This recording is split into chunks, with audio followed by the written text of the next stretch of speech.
Switch. I'm so sorry. I thought there was an intro. I'm so sorry.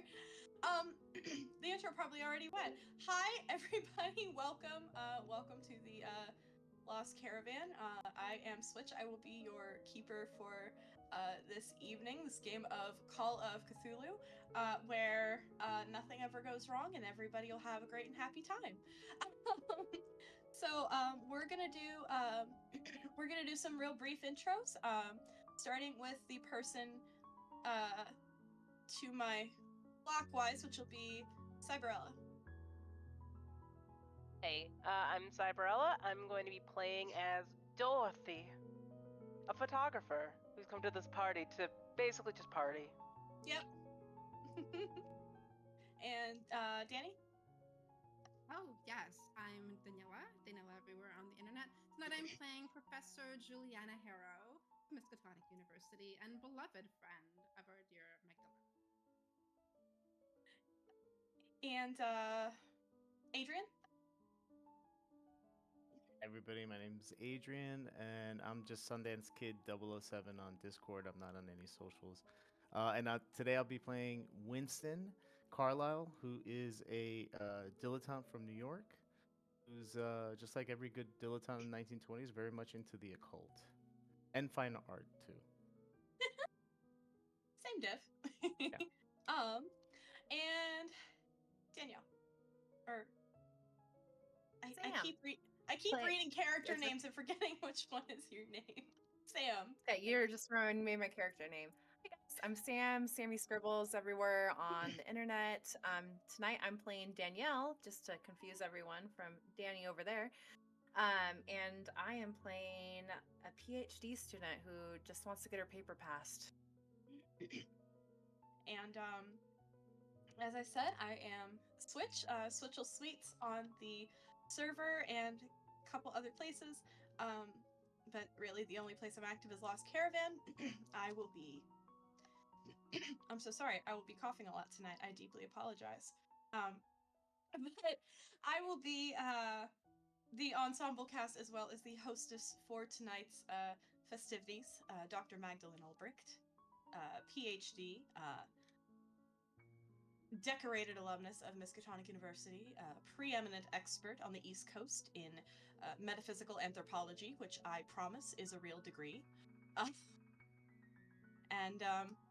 You know, she's been, ever since an unfortunate incident that may or may not have happened during Call of Cthulhu Week on this server, Magdalene Ulbricht's research has been rather intense these past few years. She's been spending a lot of time in isolation in her Long Island manor, deep in the woods, on an isolated island overlooking the Atlantic.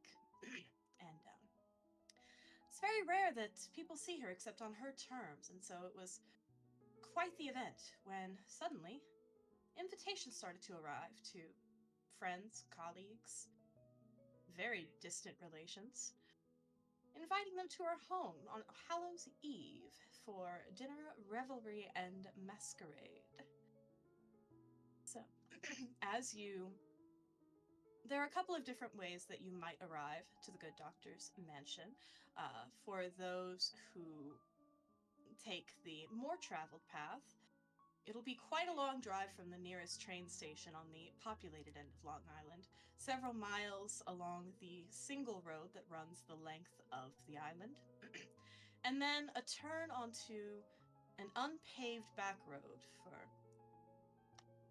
You're not sure how long. It's hard to tell as the sky is darkening and the woods are looming.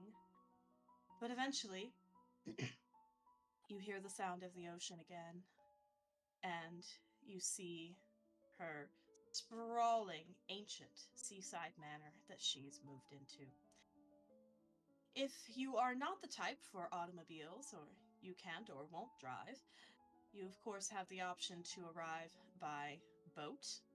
There is a small landing beach at the base of the cliffs if you're willing to take the stairs up to the house. But either way, all of you who are visiting are acutely aware of one thing. Dr. Ulbricht is a recluse for a very good reason. She has amassed over the years of her studies an absolute treasure trove of the arcane, the occult, the forbidden. And she has never opened her house to visitors except for tonight, which might be your only opportunity to sneak a peek. See what you can find. See what secrets you might be able to uncover. Particularly as the confusion and chaos of a masquerade ball might possibly provide a bit of a smokescreen for your illicit doings. So, you arrive to the manor. The doors are opened. The party has already begun. Music is playing. There are a couple of servants passing out, you know. I'm sorry, I'm reading the chat about why are we talking about geese. I'm fascinated. Ignoring. And you don't immediately see your hostess, but surely she's around, unless she's already here lurking in costume, as everyone is. Masks were mandatory for this event, so you're not entirely sure who of the few dozen people around you is who. So, who will be arriving first? I think Dorothy will have arrived first. All right. Uh, Yeah. So Dorothy is a very tall woman. I rolled for that, and she became a tall, very strong lady. Kind of Karlak-ish. So Dorothy is a very tall, blonde woman, wearing a flower wreath and a kind of Grecian-style outfit adorned with flowers. If anyone ever cares to look up 1920s Halloween costumes, you'll see that one pop up a lot with a little wreath of flowers. And she is a photographer, and so she's here. Her motives are out on the open. She's here to take pictures of, the collections that the professor has. And so she'll walk in her tall gracefulness and look around. Yeah. All right. As you're looking around, you start to see a figure descending the staircase. She's not masked like everybody else, but she is wrapped in a it almost looks like a shawl at first until she spreads her arms in welcome, and you see that it's been painted to resemble the wings of a moth. It's very dramatic. And of course, you would recognize the esteemed Dr. Ulbricht as she descends the staircase to greet you. Dr. Ulbricht, it's so nice to see you. Oh, welcome. Oh, I'm so terribly glad you could make it. It's a pleasure. I'm sure you look absolutely radiant, my dear. Thank you. Your moth outfit is to die for. Oh, thank you. I'm so happy you sent me an invitation. Oh, of course. I wouldn't have you miss this for the world. After all, once in an eon, opportunities like this should be photographed for posterity, no? Oh, on that note, if you wouldn't mind, may I? Oh, of course, of course. So, if you'll just come this way, and she'll lead you on, and she leads you upstairs. And there are a few partygoers up this way. People haven't really started drifting like they do at parties, throughout the night. They're mostly still downstairs. But she leads you to a sort of loft area where the more prominent of her collection can be found. There's sort of a, lounging area, and some books, some that you recognize,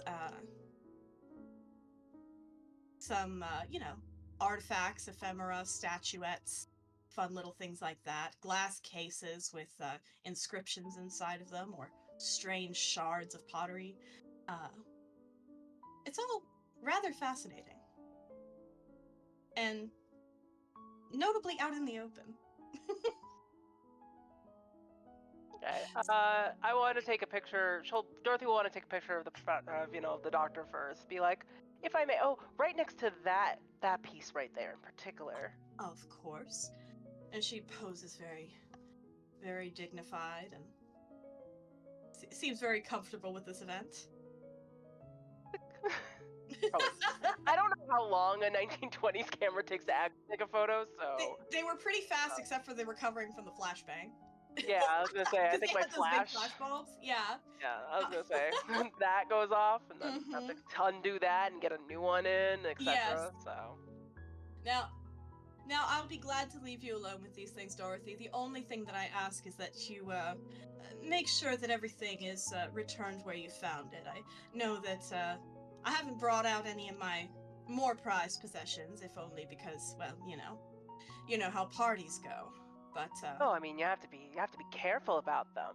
But of course. don't worry, darling. I haven't got the reputation I have by dropping a Fabergé egg all willy-nilly like. So. Oh, good, because there's certainly more trouble in this house than just Fabergé eggs, my dear. Anyway, enjoy. With that little ominous note, she gives you a little friendly pat on the shoulder and sweeps off to go find her other guests. So who will be the next to arrive? I think Professor Harrow will drive up, make her grand entrance. Excellent. Waltz in very formal attire and expensive jewelry. A simple black lace masquerade mask. No real costume per se. Simply her finest attire. Excellent. So, Professor Harrow, you'll probably be arriving just as she's leaving with Dorothy, and she will she as well will meet you on her way down the staircase. And now you in particular, she meets not as much of a friend but more as an esteemed colleague.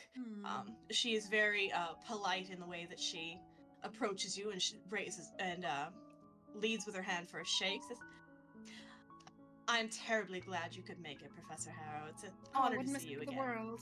Oh, of course, of course. How are things at the university? It's been far too long. Busy.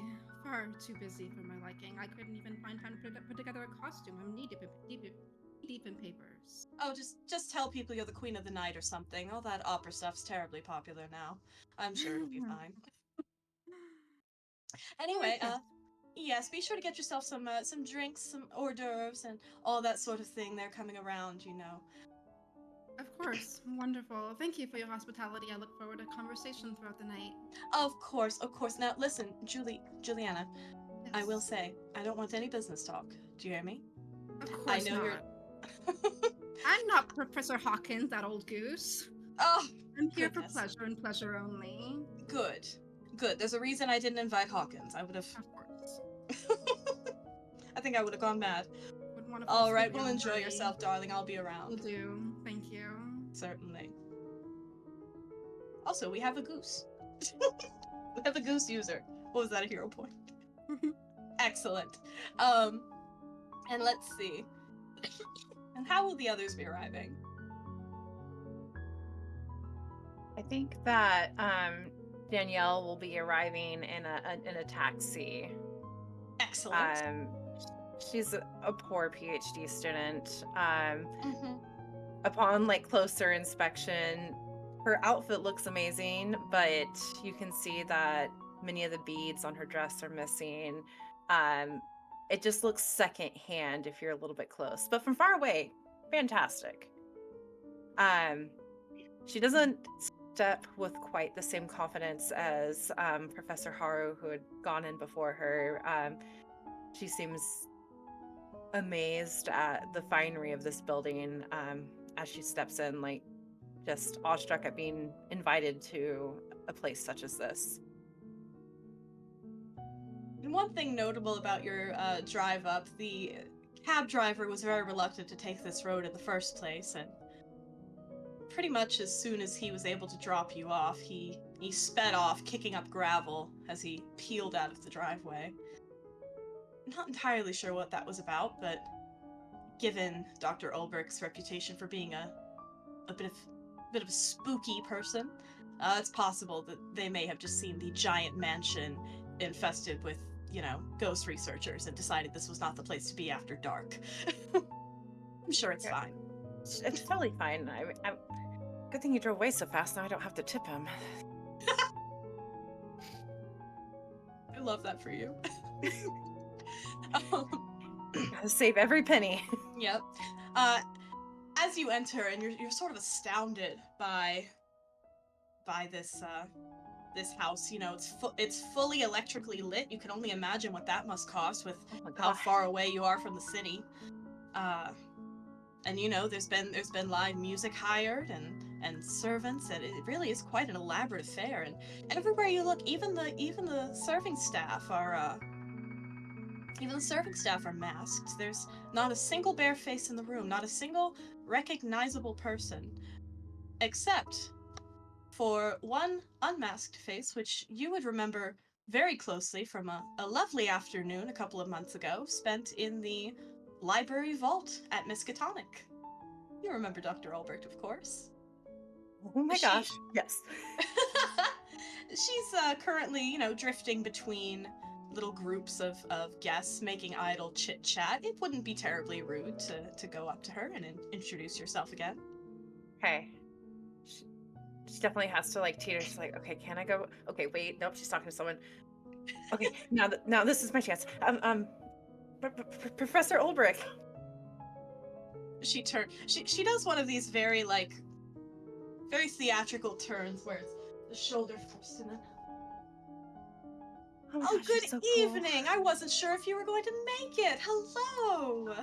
My goodness, it's been a while, hasn't it? It really has. I'm so excited and happy to be invited to this place and in your presence. Oh, come now. That's altogether too much, but I do appreciate it. Ah, yes, it was quite some work getting this old house fixed up, but I think we've got it to a decent state. It won't blow over in the next hurricane, at least. That's great. It's fantastic, and I'm sure a place such as this must have an amazing library too. Hey, Susie, I can only think of books right now. Sorry that I just stepped out of the library and I'm here for your party, but of course. Danielle, I'm gonna have you roll here. Dang it. I'm gonna have you roll, let's say. I'm looking at what's the other one that's not fast talk? It's Persuade? charm. Charm? Either charm or fast talk. Whichever you prefer. Okay. Let's see here. Which one's harder? Let's go with fast talk. Because she is fast talking. Literally. She's fine. Alright. I can just type this in the Foundry. Maybe. Just don't put it in. I will also allow physical dice rolls if that's something that you would prefer, because I know that Foundry has been awful to all of us this week. That's a fail. Okay. So as soon as you mention her amazing library, you see a sort of odd look come into her eyes. She still has the very charming hostess persona, but there's something, just a odd sort of spark that enters her eyes. It's sort of hard to pin down. Yes, well, if you find yourself in the loft upstairs, I did bring out some of my collection for the curious. I figured, of course, some of you might be interested in, some conversation pieces, shall we say. Nothing terribly rare or irreplaceable, of course, but there are a few interesting pieces there if you'd like to peruse. Definitely. I mean, at your if they're up there for looking at, Professor. Yes, of course. You're quite welcome to. Now, tell me, I know that the last time we spoke, you had just come back from the review board for your thesis. How did that go? Visible drop in her face. I just need some more time to do some research. They think my idea is too esoteric. I need to, narrow it down a little bit. Well, they need to take Hawkins off of the damn review board is what they need to do, frankly. I mean, if you could tell them that would be great. I'll tell you this. The thing about academia, my dear, it is an absolute boys' club, and you absolutely will get chewed to shreds if you let them stop you. So if they tell you that your ideas are too wild, too esoteric, too outrageous, simply ignore them. Simply show them exactly what they're missing, because clearly they can't see what you see. You understand? Yeah, thank you, Professor. That's exactly what I needed to hear. Of course. Enjoy yourself, dear. I'll be around. As she sort of flits off. Now, I believe there's one guest that has not yet arrived. Please tell me it's fashionably late. I love fashionably late. It is a little fashionably late. Winston is going to be driven there. He's got a driver that's been with the family for years, Martin. And on the way, he's thinking about if Professor Ulbricht is going to remember him personally, because he took one of her classes at Miskatonic, but they really didn't interact. So he's just thinking about that. Yeah, and then he'll step out, and then he'll be like, he'll ask Martin, do I come into, do I go in with the mask, or is that later? Yeah. And Martin's not sure. So, all right, Martin. Thank you. And he'll step in it. And Winston's very much a average sized man, very slim, jet black hair, penciled mustache, always elegantly dressed, piercing blue eyes, and a very disarming smile. So he'll step in. Unironically, it's giving Valentino. I feel like he feels like he's giving Valentino. Yeah. Excellent. The outward persona sort of hides, what's going on inside. So. Excellent. I love that.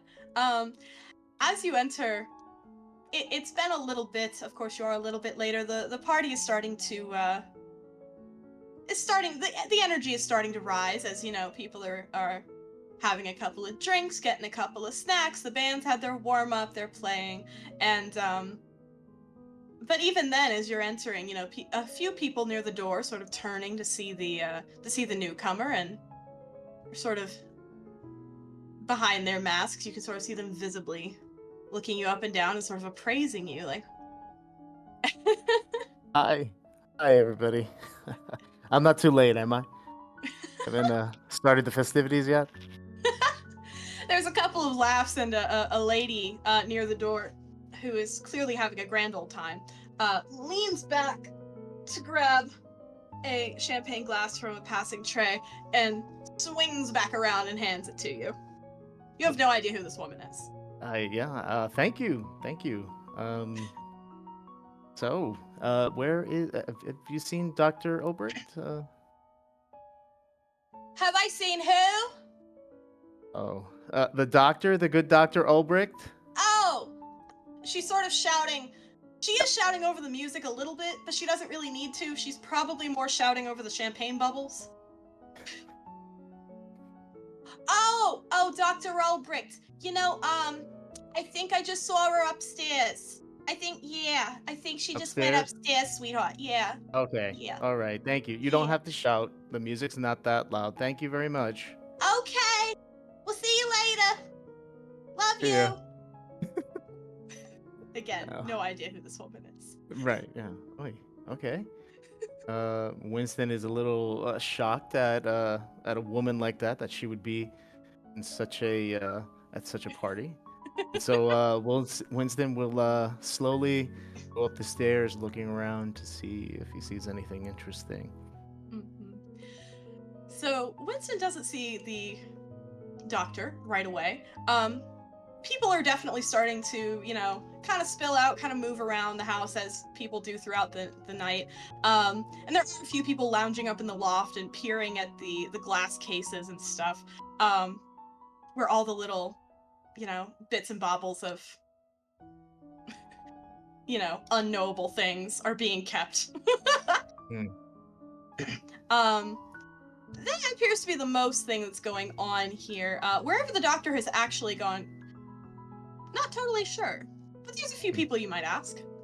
There's a very, very tall woman here who's taking pictures of some of the artifacts up in the loft, and there's a lady dressed all in black, absolutely stunning. Not sure if it's a costume, but she looks great. That's nearby. That, you might glean some information from. So Winston will go up to the photographer, oh, hi, are you here covering the party? You taking pictures for the society page? Oh, you're muted. One, I'm sorry, there was a frog in my throat. Oh, it's okay. Hey, apologies. you want some champagne? Here you go. Oh, thank you. Hand it up to her. Anyways, it's customary usually to give one's name first before asking one's business. Sorry. I'm Winston Carlisle. And you? Pleasure, Dorothy Boyd, photographer Hi, Miss Boyd. extraordinaire. Oh, okay. All right. But no, I'm not taking photos for a society page. Right now, this is for my own personal collection. Oh, are you also into the occult? No, heavens no. But I love when anybody has, rare tidbits that they're willing to put out there. Not to mention from an artistic point of view, if you look at this object right here, you'll start rattling something off for a little bit and then stop and go yeah, the symmetry in particular. Oh, I'm so sorry. I feel like I went off topic there for a second. Was it something you needed, darling? No, I was just going to ask, have you seen Dr. Obert? Has she been around? Oh, well, she was here 20 minutes ago. So I'm sorry, I've seemed to have lost track of her. The last time I saw her, she was talking to this adorable little redhead who seemed a little nervous, a little pent up. Down that way, and she'll point to where she last saw her with Danielle. Hey, yeah. And, oh, sorry, you go right ahead. No, I was just gonna say that Winston would make his way over to Danielle. Doodles. Thank you. And if you want, if you want to take a picture, I love having my picture taken. If you want, like a model or something. Oh well, yes. If anything, your little mustache is quite darling, and I think that the spear over here would look amazing next to you. If you want to just saddle up next to it. Sure. Okay. Yeah, We'll just pose right put an arm out, kind of like this. Like this? Perfect. The light goes off. Very awkwardly. Are you hover handing the spear? Yeah, I don't know exactly what she wanted me to do, but okay. That's so good.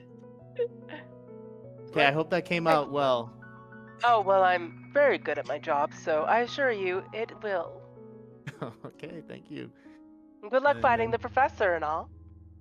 I'm sure she'll show up again. So, she's in a moth costume, by the way, if that'll help you any. She's not wearing. She's the only one not wearing a mask. Oh, okay. Thank you. You're welcome. And he'll make his way over to the redhead. So it's been a few minutes since we last checked in. What is Danielle up to?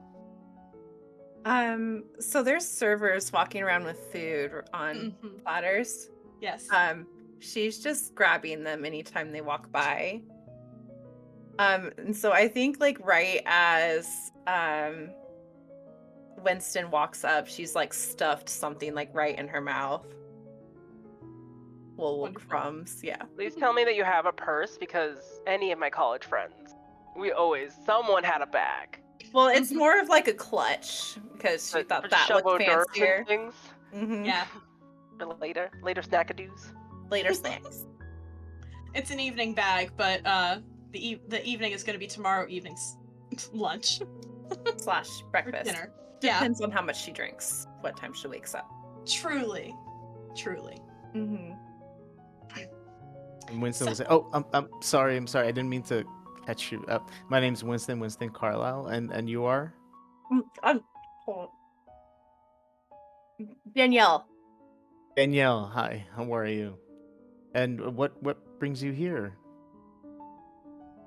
I'm supposed to be here. I'm here. I was invited, just like everyone else. Well, I'm. I was invited too. I was invited too. Yeah, no, I'm not security or anything like that. Perfect. As you can tell, you know. Yeah, you don't look like security. No. Not that you don't look strong, but just Oh, okay. No, that's okay. I mean, I know I'm not a very tall and muscular man, but you know, I make it up in other ways. uh-huh. Sorry, So, do I know mustaches. you? Are you like are you a student as well or a professor? Do you No, teach no, things? I was a student of Dr. Ulbricht's, but No way. uh When? probably about 12 years ago. 12 years ago. And you? Um Not a student of Professor Ulrich, but a current student at the university. Oh, Um Miskatonic? yes. Oh, okay. I went there too. I thought Professor Harrow might be here. But she was actually one of the professors that I'm hoping would be one of my advisors. But you know how it is. What did you write your paper on? Did you finish at the university? No, I didn't. That wasn't my area of expertise, so I'm not actually, you know, in any of this kind of stuff here. I'm just very interested in these artifacts and the occult. You know, have you been to any seances recently? Are you into that too? That seems like a personal question. Oh, sorry. Sorry. I'm just messing with you. It's fine. Okay. You know, it's just weird. You know, I don't know anybody here, and I don't know what to talk about. So Same. This place is a little awkward. There's a lot of stuffy people over here, and that really loud lady keeps trying to sing, and I think that's making the band mad. oh, that lady. Oh yeah, yeah. She. But yeah. Have you seen Dr. Ulbricht? She. She went off that way, but that was like a couple minutes ago. She seems to be making the rounds. Oh, okay. She's busy. Okay. As I'm sure she'll be to- back. I'm sure. You're saying that. Around the corner, as though she was coming from a pretty far back hallway of the house, and is just now circling back around. Dr. Ulbricht comes sweeping in, almost runs into you as she's turning the corner. Oh, I beg your pardon. Oh my goodness, it's easy to get turned around in here sometimes, even if you live here. How are you enjoying yourself, dear? Talking to Danielle specifically. Oh. Sorry. Every time you talk to me, I mean, it's really amazing. No, everything's amazing. The food is fantastic. I haven't been able to make my way back to your loft to see everything yet, but I just met this young gentleman and he was looking for you. Oh. And she's giving you that sort of pleasant but unfamiliar smile of like, you're here for a reason. I know you. Who are you? But she doesn't say that. Oh. Oh, I'm so glad that you could make it, dear. Mr. Carlisle, Winston Carlisle. My grandfather, Charles, wrote to you, and that's Yep, yeah. the Carlisle building. I'm quite familiar. Right. Yes, your family Yeah. has been a great friend of the university, of course. Yes, of course. I'm so glad you could make it, my dear. Yeah. I hope the drive up wasn't too rough. I know that road is a little bit chaotic. Oh well, you know, my driver did very well on it. So he seemed okay with the driving up here. So Oh, I want to thank you. I want to thank you for inviting me, and really appreciate it. I did have I did take one of your classes at Miskatonic, 12 years ago. oh, did you? Oh Yes, my it was goodness, one of the introduction class. Like 120 other people. I wouldn't Oh remember. yes, you said about 10 years ago. I think I was teaching antediluvian linguistics at that point. My God, what a dry subject. Ironic for the pre-flood era, no? Yes, yes, very much so. Well, Um, anyway, I have a couple of things to attend to, so if you see anybody around, just, entertain them for me until I get back, won't you, dear? And sure. she's clearly sort of poking at you a little bit, like, yeah, you're here to party. um. Okay, I'm sorry, I was looking at chat. And with that, she'll leave you, and Professor Harrow, so if you've had a chance to stop by the loft, I'm actually gonna have you roll a couple of checks here just for funsies. So as you're sort of perusing everything, rather, I'm gonna have you roll let's have an education check and an occult check. And I will take the better of the two. Or you said education and occult? Yep.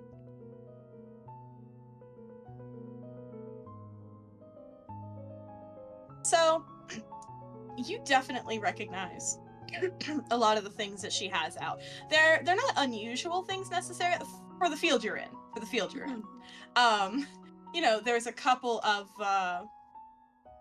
There's a couple of reprinted texts that are very, very nicely bound. There's a partial book of Avon out that is probably the church approved version because it's about a third the size of the version that the university has on hand.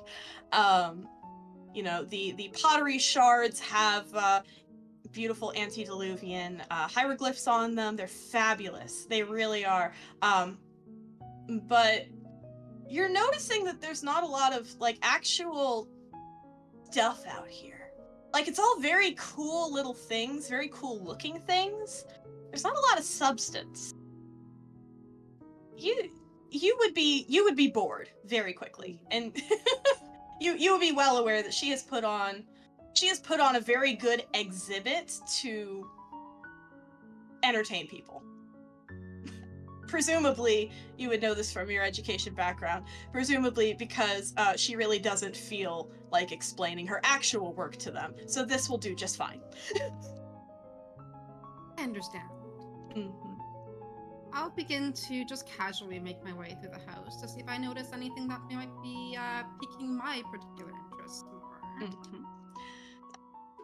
Excuse me. So, If I would. yes, certainly. This is up in the loft, right? Yes. I'd like to follow after her. Excellent. We love a following after.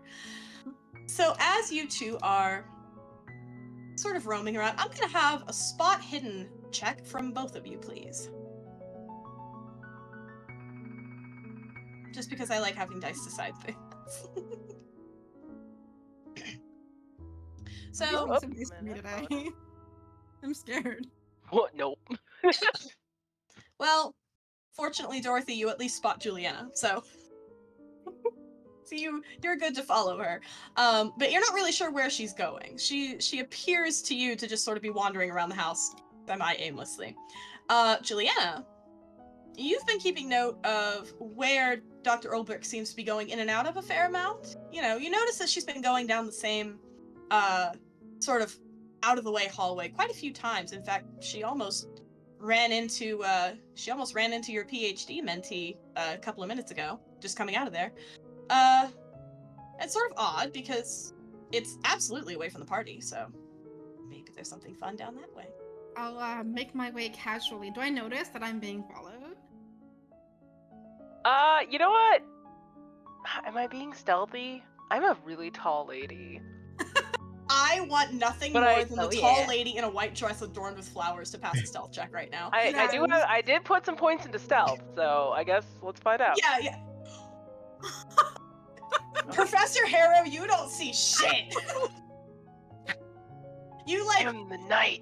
you caught a glimpse of a tall white Grecian figure in the corner of your eye, thought it was statuary, and kept walking. I need to make my There you go. way. Yeah.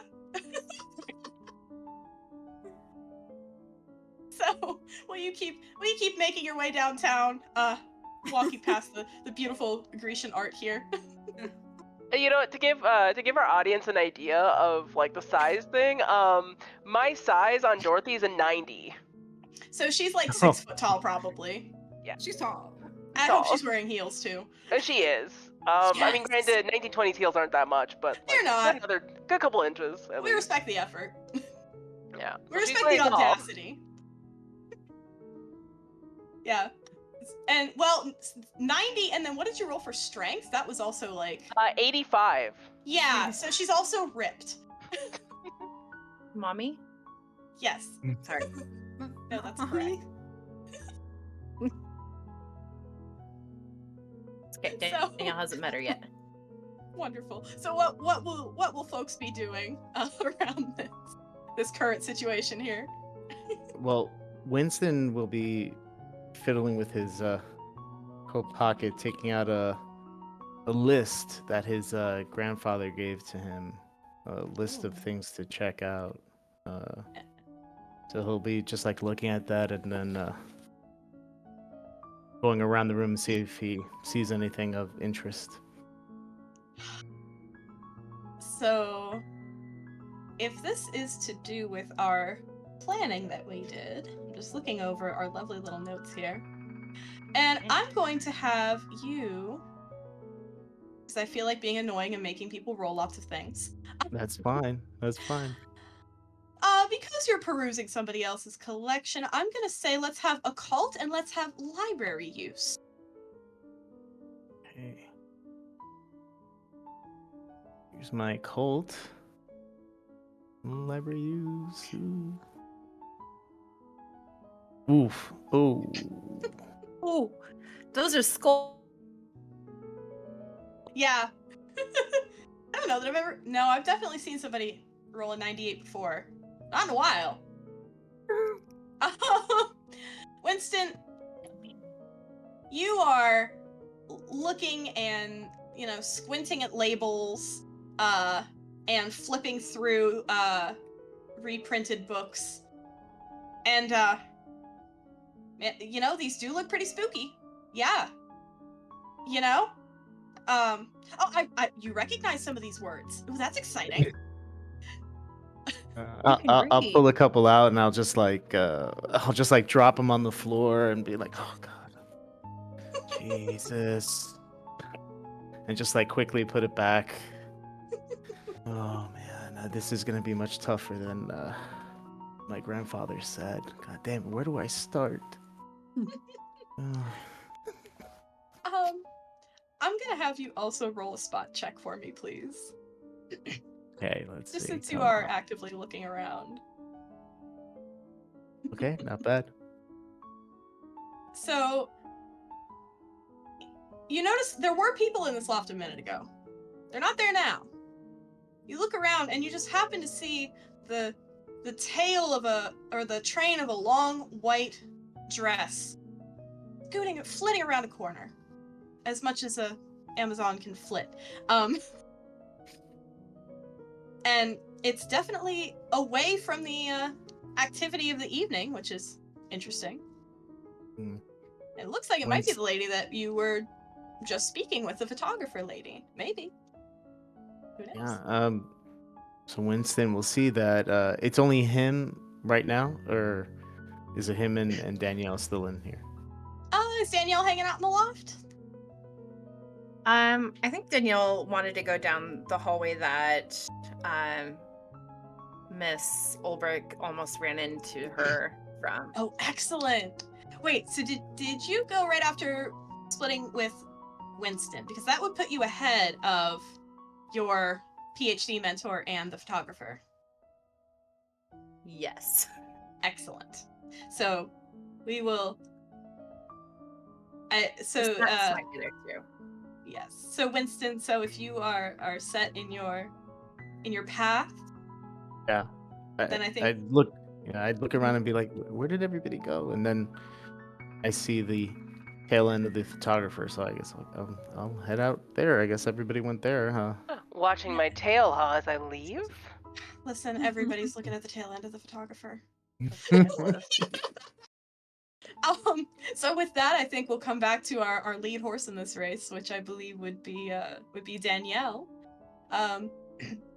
Danielle, that offhanded comment from Dr. Ulbricht was not a joke. This house is deceptively large. Maybe it was just real dark outside and you couldn't see the vastness of it, but this wing seems to go on forever. However, I'm so sorry, just a moment, please.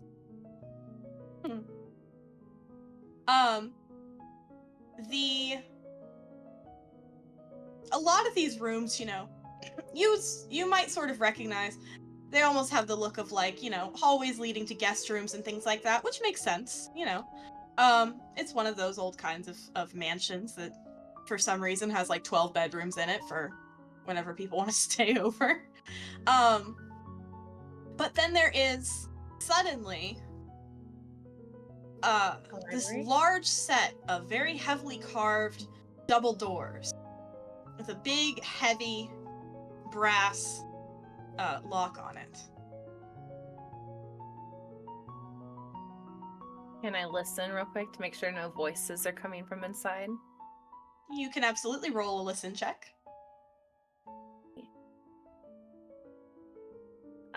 Let me make sure. Alright, yep. I'm gonna fail it, but gonna try.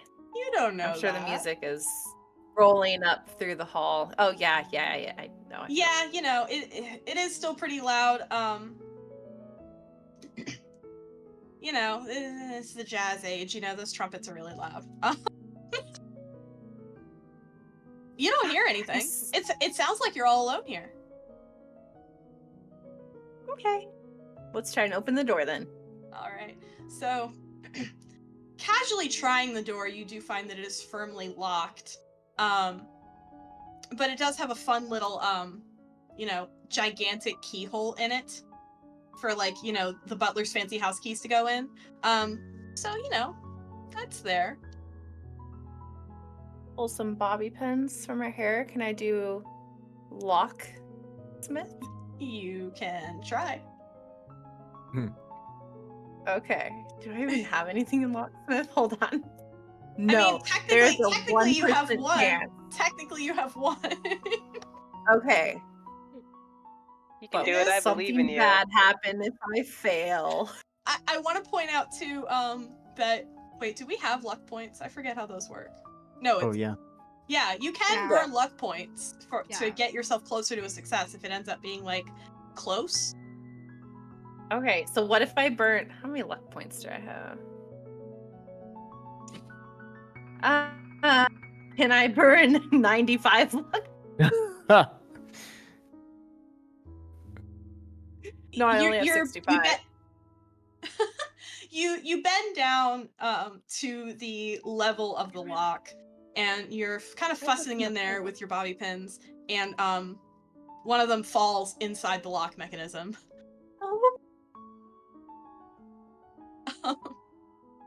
While you're doing this, Professor Harrow, you are coming down the hallway, you know, sort of exploring, and you, just as you're about to round a corner, you hear a faint metallic sound and this pathetic little whine of just, oh no.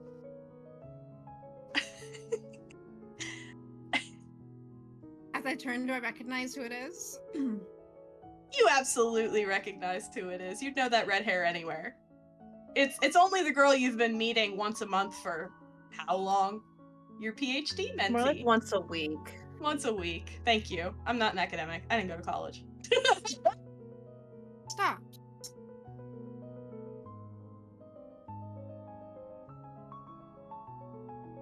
Professor Harrow. Are you lost? Yep. Uh-huh.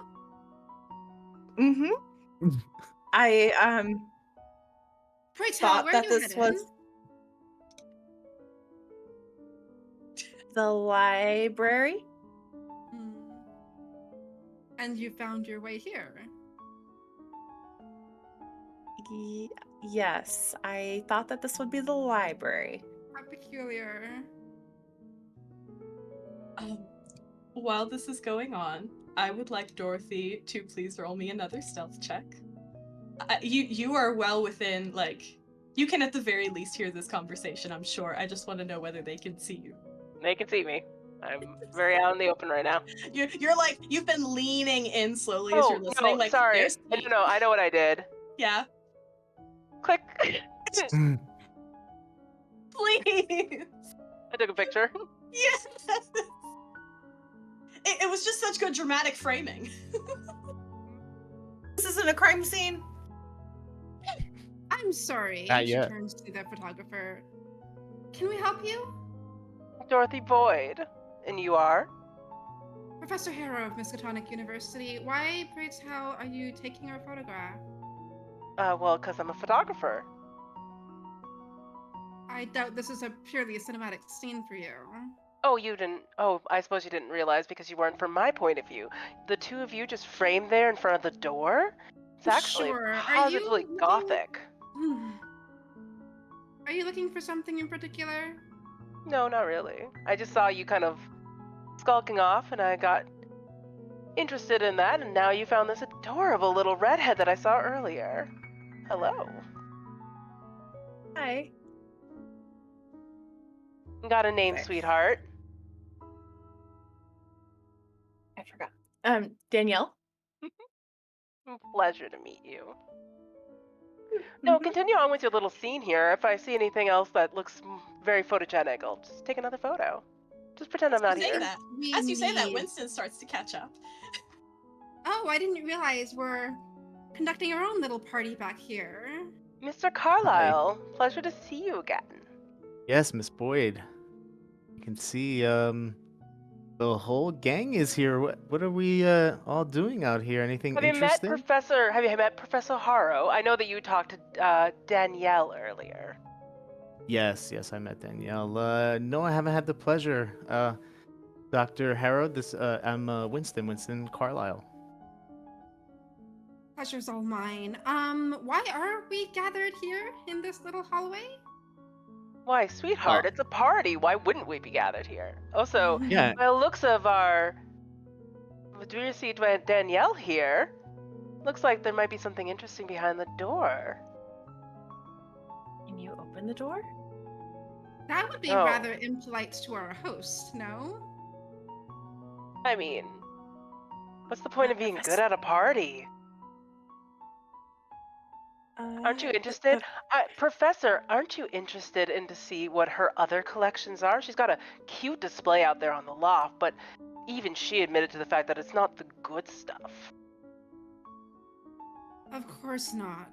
But, Lena is a beloved friend of mine. I don't think she would appreciate any of us being back here. Perhaps we should all begin to scurry off in our own little way.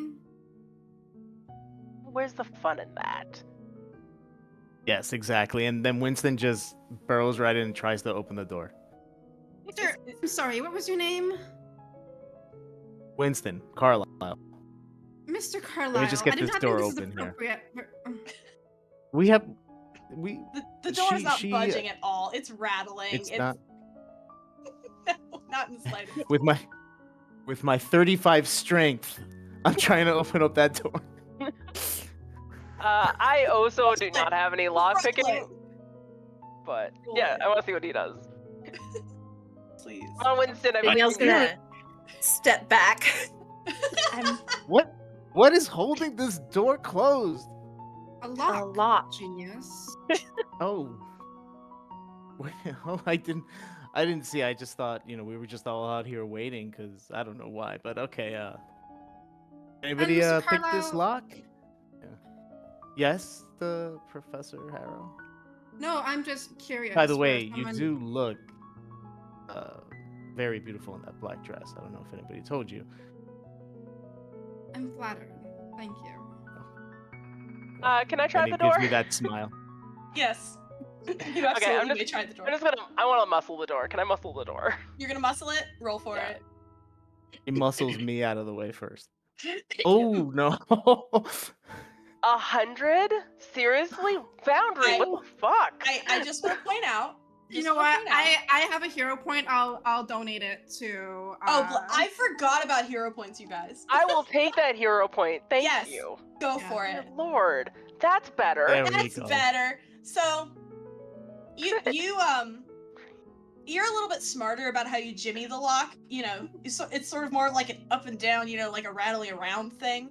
And you realize that if you can just lift the door a little bit up, it'll actually bypass the lock mechanism altogether, and then you can just carefully open it out of the lock mechanism, and there, unlatched, unlocked and unlatched. To Danielle, I'll look at her and be like, after you. Okay. In the library. Well, now that our little muscle mommy has opened the door, I like that Um, nickname. So nice. Professor, perhaps we should you once can't say again that out reconsider how loud. appropriate this is. Oh, come on. Come, You can Professor blame it Harrow, on the look- champagne. Sorry, Winston. It's okay. It's okay. Come, Professor Harrow, and he'll take her hand gently and just lead her into the room. Let's take a look. Maybe you can teach me about some of these artifacts that are here, because there was really nothing there in the other room. Sure. Can we close the door after us? I'll do it. I think we definitely should, yeah. I like watching you move the door, so. I'll close it afterwards. Locking eye contact with you. I need you to roll, Danielle, for down bad. You have 1 point in. No, I'm kidding. Excuse me. So, just because of the way that you have opened the door, it's not quite possible to get it to close from the inside in the same way that you opened it. So it is the deadbolt is kind of sticking out and preventing you from shutting the door. But you know, it's close enough. It's close. It's fine. I'll if there's kind of a slightly heavy object nearby the door, like a chair or something like that, I'll just shove it to kind of finish the closing process to make it look like Perfect. it's closed. It is as close as it can possibly be right now. So this is a very different affair from the loft. The loft was cute, you know. It had some books, it had some reading material, it had some little things to set your peepers on. This is the desk. This is the filing cabinet. This is a table with multiple manuscripts spread across it, presumably in the process of being cross-referenced. This is the brainstem. This is Dr. Ulbricht's personal study. And now you are all in here completely unsupervised, except by each other. This is exciting. Winston will head over to the manuscripts and say, Professor Harrow, can you take a look at this? What's going on here? You can explain your interest in them. Oh, well, I'm very much, I studied Egyptology at the university. Very much At which into university? Miskatonic, like everybody here. Surprising. Oh, why does that surprise you? No reason. So you wish to further your studies then? Absolutely. You might notice with a cursory glance, Professor, that while he says he has studied Egyptology, the texts on the table are in German and Latin and French. Oh, switch. He took one class 12 years ago. Danielle calls out. French people write a lot about Egypt, right? Yes, it could be. Mr. Carlyle, at a cursory glance, it seems that this book may not be pertaining to your interests. Oh no? Oh, that's a shame. There must be something else around here that might speak to my interests. I'm gonna go and start perusing the books and any literature. And Winston will go the opposite way because he doesn't want to deal with the attitude anymore. So valid and so fair. What are the other two of you doing in this lovely place? Excuse me. So, Danielle, what were you looking for then in her study? Danielle is gonna stare at Dorothy for like a second too long, before like quickly turning away to look at the desk. You can definitely see that her cheeks are pink. Has both the professor and Winston left the manuscripts to look at books? I believe they did. They went their opposite Yeah. directions. Okay. Then Danielle's gonna go look at the manuscript. She's like, I just curious about her research. I mean, you don't become like a premier alumnus of the I can't talk. The university without some amazing research, right? Not Are- true. The Miskatonic U is known to have quite a few prestigious people, researching all sorts of whatnots. I, on the other hand, unfortunately never did feel like going into the vocation myself. I mean, it seems like you're amazing at what you chose to do. Oh, thank you. I mean, there's a number of magazines that have featured my work at this point, and every once in a while, the Inquirers and such. I, though, am looking around for whatever juicy artifacts she has laying around. I know that I've heard a tale of a couple of expeditions she was on, so there's no way she doesn't have something that's just tucked away, just ready to be taken a photo of. Maybe with a particularly lovely redhead next to it? I do love pairing artifacts next to people. Yeah, maybe red goes really well with black. So I bet if you find like a black leather book, could you tell me? Oh, of course. I'll keep an eye out for it. Is anything particular on it, inscribed on it? I mean, what languages do you know? Oh, me, a little bit of French. Tiny bit of a finishing school when I was younger, but that's about I it. can tell. Oh, can you? It might like German, then, not a Romance language. Well, at least the Germanic languages are easy enough to see. There are a lot of consonants in most of them anyways. I'll keep an eye out.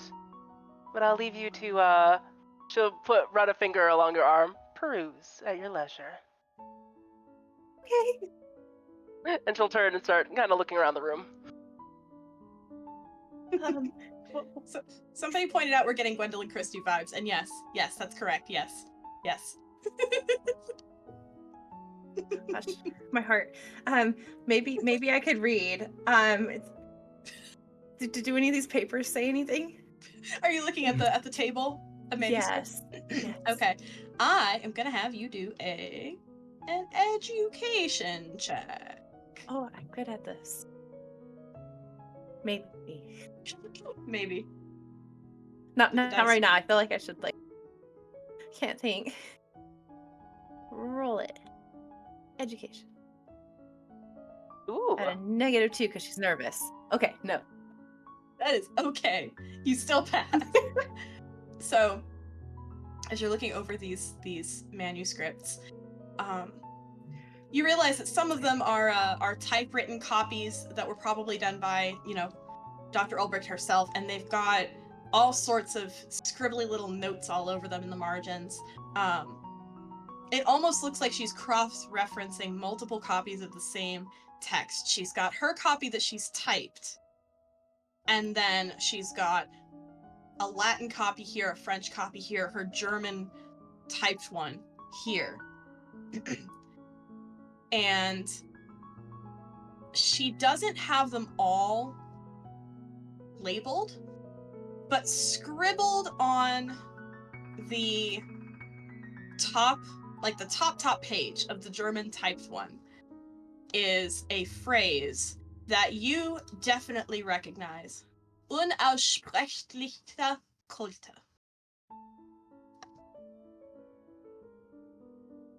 And I'm so sorry.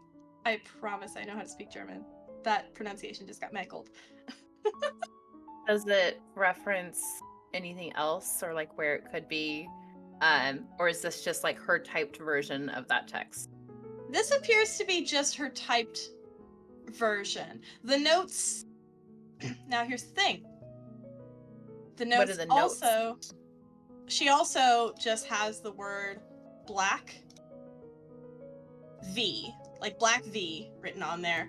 1 ed. And a note about 1031.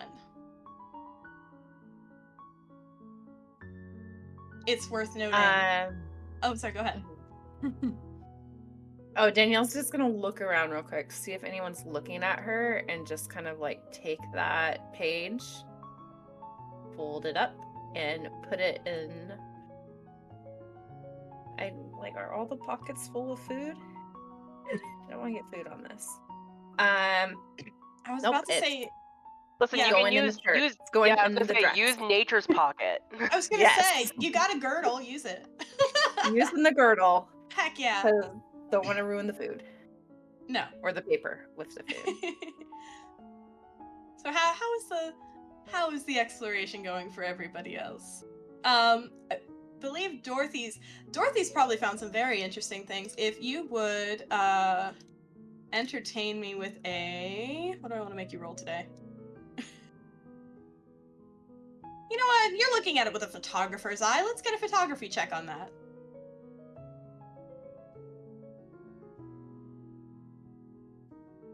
Excellent. So, Or just barely. you're looking around. You know, this really is a fascinating room from an artistic standpoint. There's so much texture, there's so much organized chaos that just would bring a lot of movement and life to a photo. The electric lights cast some really stark, shadows. It's just really interesting. And it's especially interesting when you notice one of those shadows on a wall of bookshelves.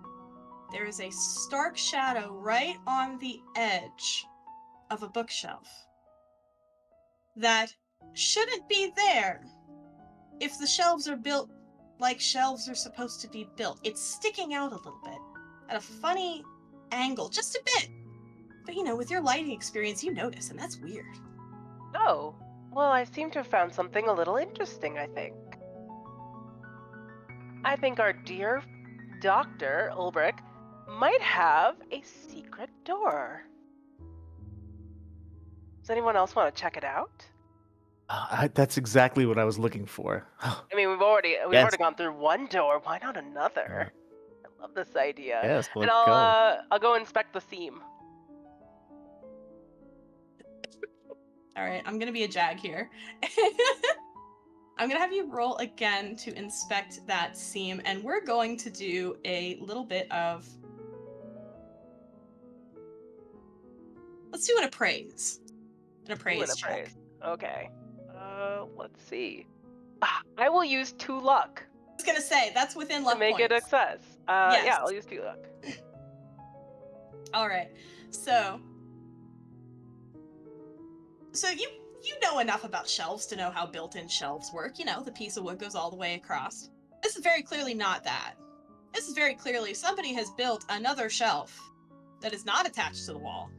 And it actually appears like it wants to move kind of back into the wall, like it's pressed a little bit in. And you almost wonder if it might not swing inward if you futz with it hard enough. I'll give it a little, knock into it a little bit. Give it a little weight. Yeah. Excuse me. So, this room, this door is not nearly as hard to open as the one you came in through. It's actually been very well taken care of. That the hinges swing open quietly. There's no extra lock here. And it opens into a room that is, right now, pitch dark. So the electric lights that light up the entire rest of the manor are absent in this one room.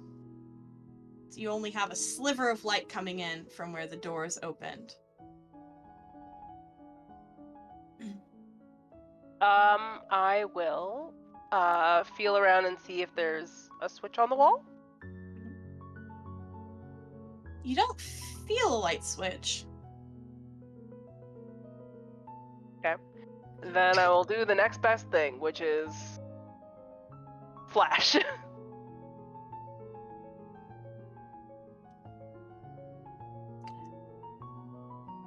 Would you roll a teensy weensy sanity roll for me, please? Just teensy Okay. weensy. Itty bitty. You know what would be good is if I knew how much sanity I had. I never actually put it in there. It's the one thing I forgot. I Crap, think you that was start at 99. 99 is the base, I think. Okay. Unless I'm wrong. But Oh, I think what's I your think it's based on my I think- power. My Oh, power you're right, is it's- 60. yeah, 60. POW? Yeah, it's POW. Yeah. Who's Thank got the closest POW to mine? We'll just do a fast one. I got 55. At 85. 85. Oh, you're Your sane POW? as you're sane as hell, boy. Okay, tell me what the 55 one is. Or how much sanity do you 47. have? You have 47. 47 Oh, I cents? have. I thought you wanted me So- to roll Oh for no, you. Sorry. sorry. I want to know how much sanity you have so I can cap myself. Oh Yeah, yeah, I have 55. 55. 55? Okay, Mhm. so I'll say 60. There we go. And now I'll roll it. Okay, I'm good. So the room, as I said, is pitch black. It's like in the middle of the manor. It's not lit. It's not anything. It's totally shut off. So your flash bulb is the only light in this room. And for a brief instant, when that white hot magnesium goes off, there is a looming thing. It's hard to explain exactly what it is, but it is sitting in the dead center of the room. It's taller than you. It's taller than you by a good bit. And it's maybe made of stone, maybe it's got a lot of limbs. It's got a lot of limbs and mouths, plural mouths. You're not sure because it was there and gone in an absolute flash. And you're okay. It was maybe a little bit of a fright, but you're okay, but you have no idea what you just saw. Oh, good heavens. I'm entirely certain what that was, but I don't know if I want to look at that again. Actually, no, I lied. I do want to look at it again. Kind of want to take a picture of whatever that was. Oh, so there's something in there. Like what? All I saw was arms and teeth. So many of them. I mean, I assume a statue. It's so huge. I mean, quite a weird thing to have in a hidden room in your house with no lights on. Like, Perhaps it's very Doctor, what do you have valuable. I mean, it's probably valuable, yes, but still feels Yes. like a weird place to put a statue, if that. I mean, she'll look around. Is there like a lamp in this room? I'm gonna have you roll luck. Okay. Nah, I'm not that lucky. So you don't see a lamp that excuse me, that you can pick up. But if somebody else wants to poke around, I'll maybe. poke around. I want to see what's Excellent. valuable. Is that a luck check for me? That'll be a luck check for you, I think. Oof. We're not lucky today. No. Well, you haven't been up all night yet. That's how you get lucky. That's terrible. Moving on. Great. Good song though. It is a good bop. How's Winston doing? Has Winston found anything fun? Could I get a luck check from him, please? Yes. Because I assume Dorothy's not being subtle about her intentions to poke around this room. Like, everybody can hear her. Oh yeah, I mean, she's also voiced what she wants. Yeah, So. yeah. So y'all know. That's a 47 under 75. Ooh. So you don't find a lamp, but you do find candles. There's like a whole drawer of them right here in her desk. Oh, excellent. And I do have oh my god, a lighter with me. So I'll light up some of those candles, and I'll pass them on. Here you go, Professor Danielle, Miss Thank Boyd. you. Thank you. But they're just make sure they don't touch the books. They're flammable. Yeah, don't worry. I do worry. Miss Stops, I've worked in the library. I sorry, Professor Harrow. I It mean- wasn't Professor, directed don't to give you. her. I mean, I've Don't said give her a such a number hard of time. things. I mean, I've said a number of things aflame, but none of them have been books. They've all been people. Dead. You set people on fire? Yeah. in this book? Thank you, Winston. Not like that, but Oh, okay. Okay, yeah. Oh, of course not. Of course not. Of course not. that would make me an I don't arsonist know. and a murderer, which I'm definitely none of those things. How long did you say you went to Miskatonic for? I did graduate. I did graduate. I went my 6 years, just like everybody else does. Wait, you said you took Interesting. one class. No, I took one class of one of Dr. Olbricht's classes, one of hers, Oh. but yeah, she wasn't into Egyptology, so. Sus. Anyway, Alright. should we take a look? Yeah. Yes, let's take a look, and Winston will just head right into there. Follow Winston. Yeah, All make him right. first.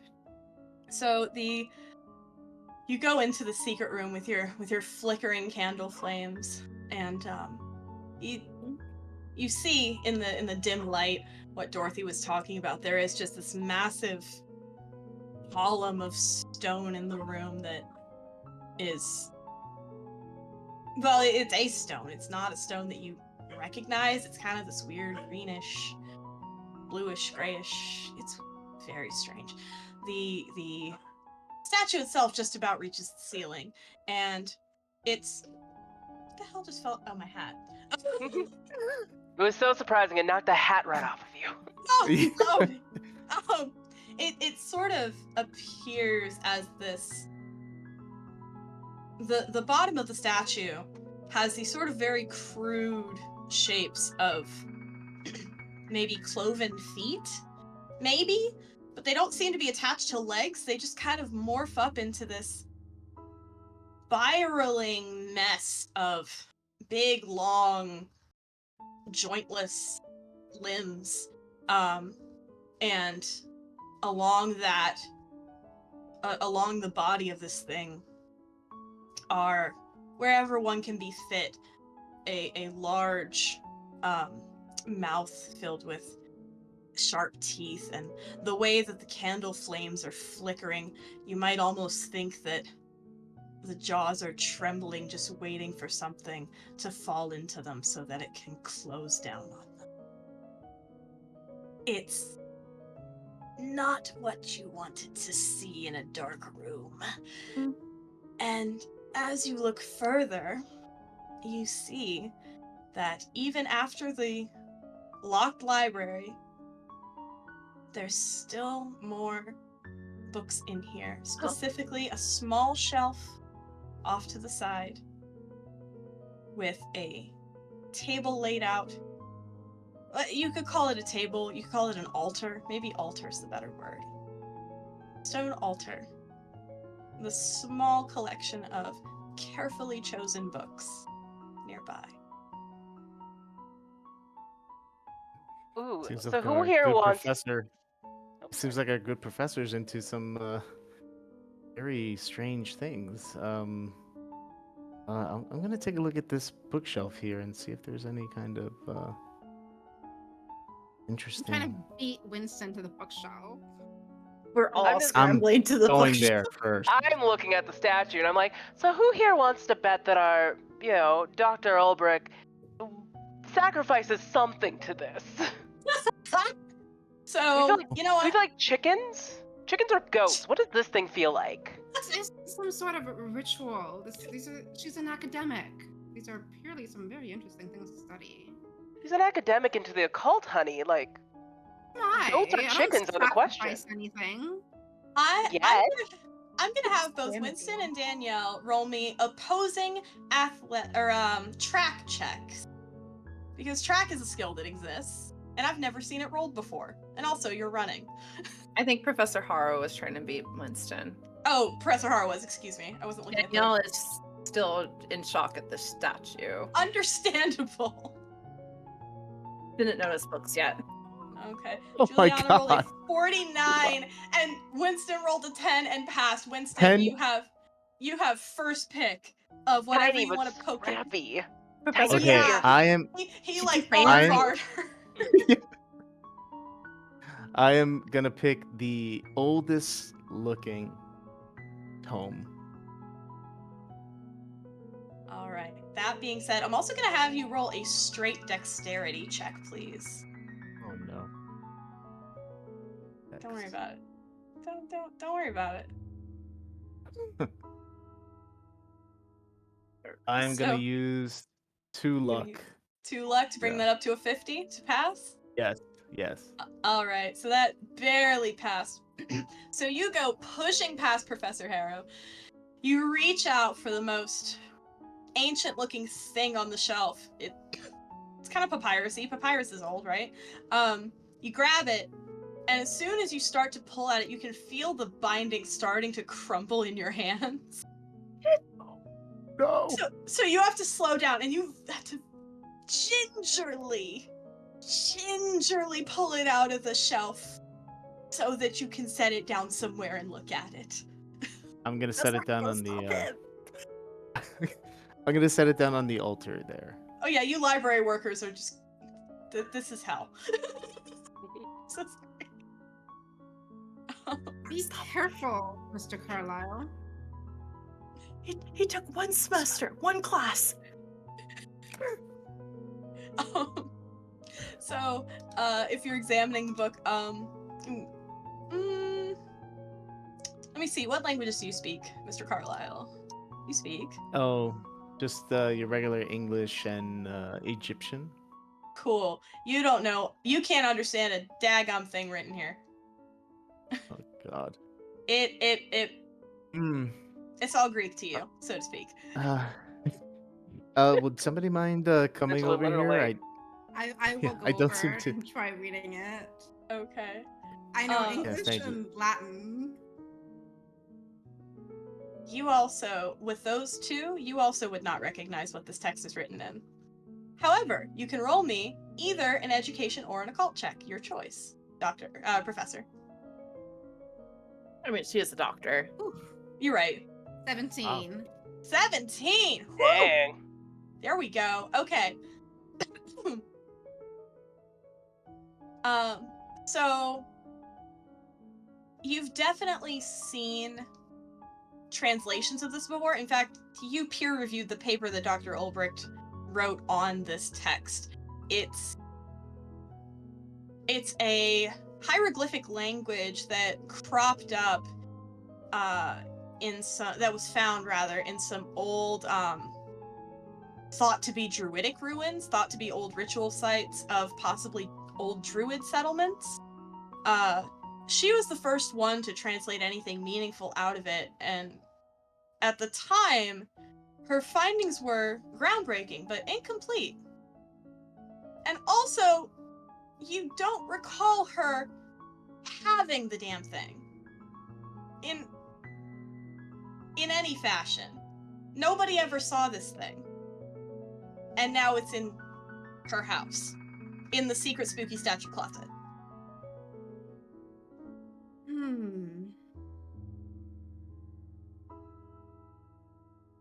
I turn to Mr. Carlisle. No, I have no idea what this is. Perhaps we should keep looking. Oh, this doesn't ring a bell to you? Not necessarily. Does it ring a bell to you after your one class with the professor? Dang, these academics are cruel. We are a catty bunch. I love it. These candles are throwing so much shade in this room right now. Yes. No, I have experience with hieroglyphics, Egyptian hieroglyphics, but this doesn't seem to be that. So Clearly not. yes, clearly. Danielle, is there anything you would like to do while these two are catfighting?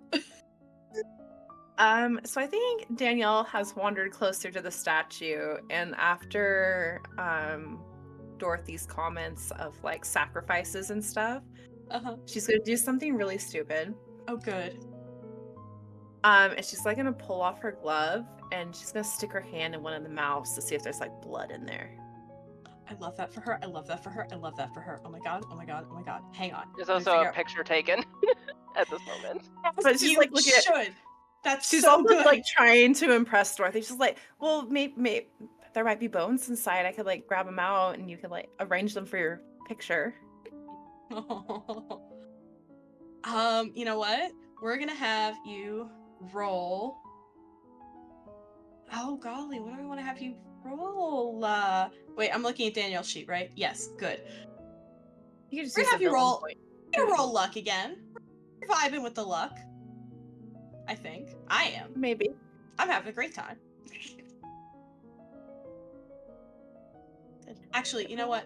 While she's doing that, I wonder if Dorothy would also entertain me with a luck check. Don't worry about it. Okay. Let's see if I can be lucky. I'm lucky. I got a 41 out of 48. Excellent. And Danielle has a I got 76 a- out of 65. 65. No, Can I'm you lucky. burn luck points on a luck roll? I don't know. No, but if we have No? any hero points. Yes, I'm at the hero point. No, I want you to destroy me. Damn. Do it. That's supposed to be my character's job. All right. I could use a hero point. Holly gave me a hero point. Oh, we do have hero points. Do you want to use a hero point on this? Fine, just so that Dorothy can destroy me later. Perfect. Priorities. Yeah, it's important. Mm-hmm. We don't want to get chomped in half. We want to get split in half. Damn. Oh, 18. There we go, baby. Okay. The power of snoo snoo compel you. Are the I'm gonna bones die. inside? All right. Next thing I'm gonna have you roll for is sanity.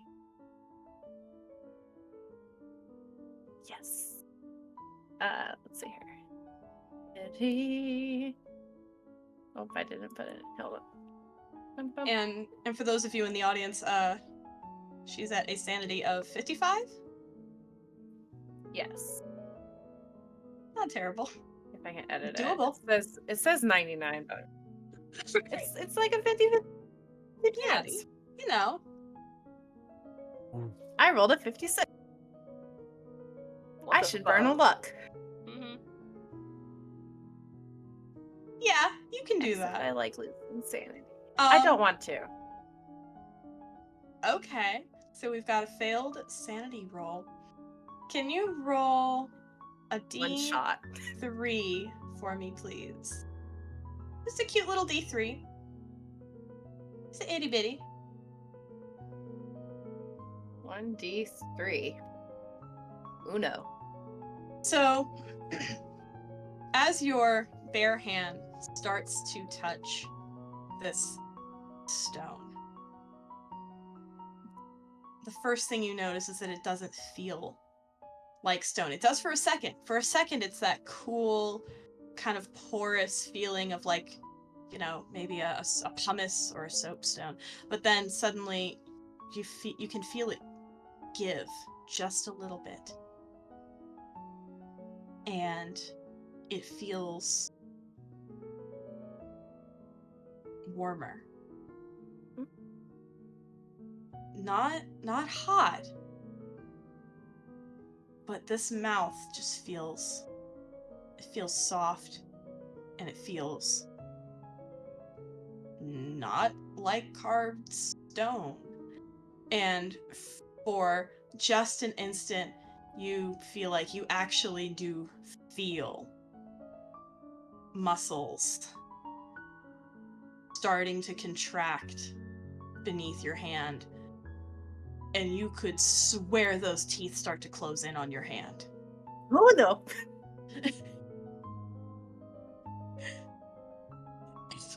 Can I Yeah, grab Danielle her? definitely gives like a little yelp.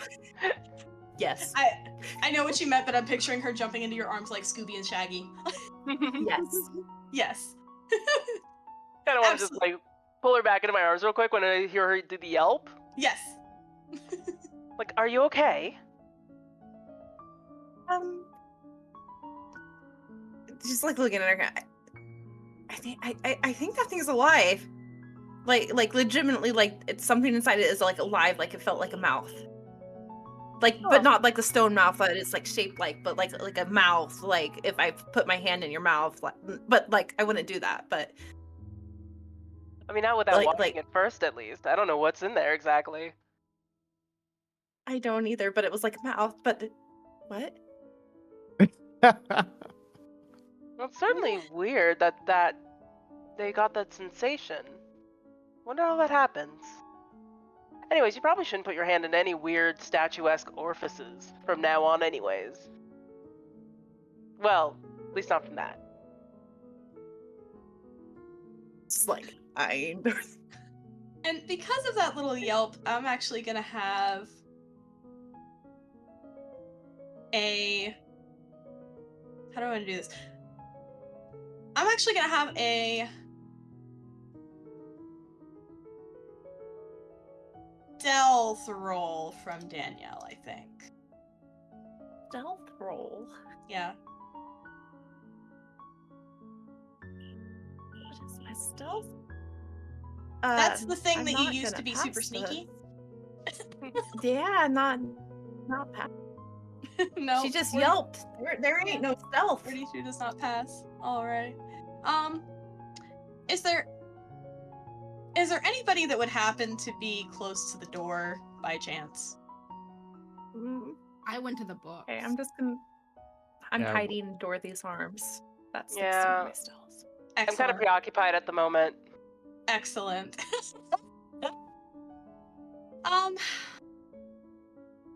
Winston, I will say this book does not appear to be what you are looking for. Do you want to check the shelf for anything else? I do, just in case there is something there. Mm-hmm. And I want to say, Professor, listen, I think we got off on the wrong foot. I really respect what you do. My family respects what you professors do at Miskatonic, and so I'm sorry if I have offended you in any way. I would just really enjoy. I'd really like your expertise here. I'm happy to help. And you took 6 years in Egyptian hieroglyphics. I assume then you were under Professor Hawkins? Hawkins, yep, exactly. That explains a lot. It's fine. I'm happy to lend my expertise in this matter. Thank you. So then, I'll grab another book carefully.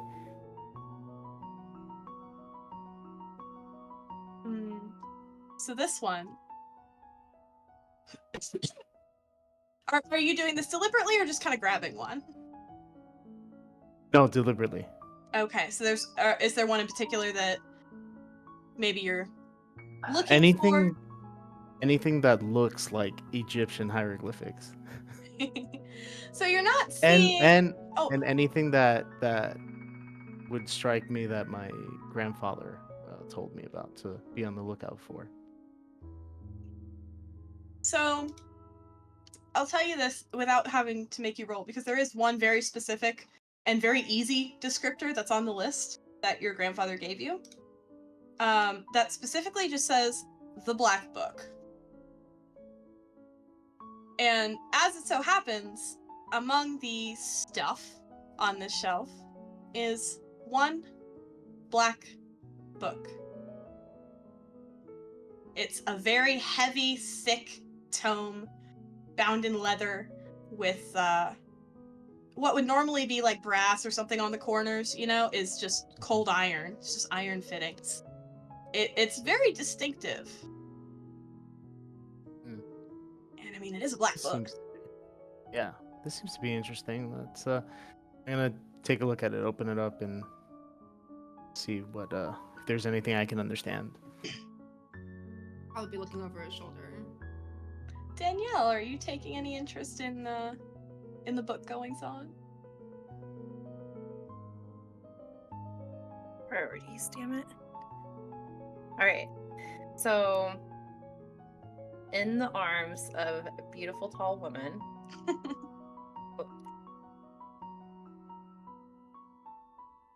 She sees him pull this black book from the shelf, I'm assuming. Yes. Yeah, it's pretty heavy. It's hard to get it out without being, like, kind of hefting it.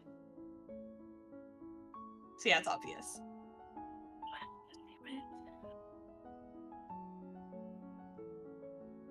I guess do I I notice this, I suppose, is question? Do you notice the book, or do you notice Danielle noticing? The book, or either or. You may be I think distracted. Danielle noticing.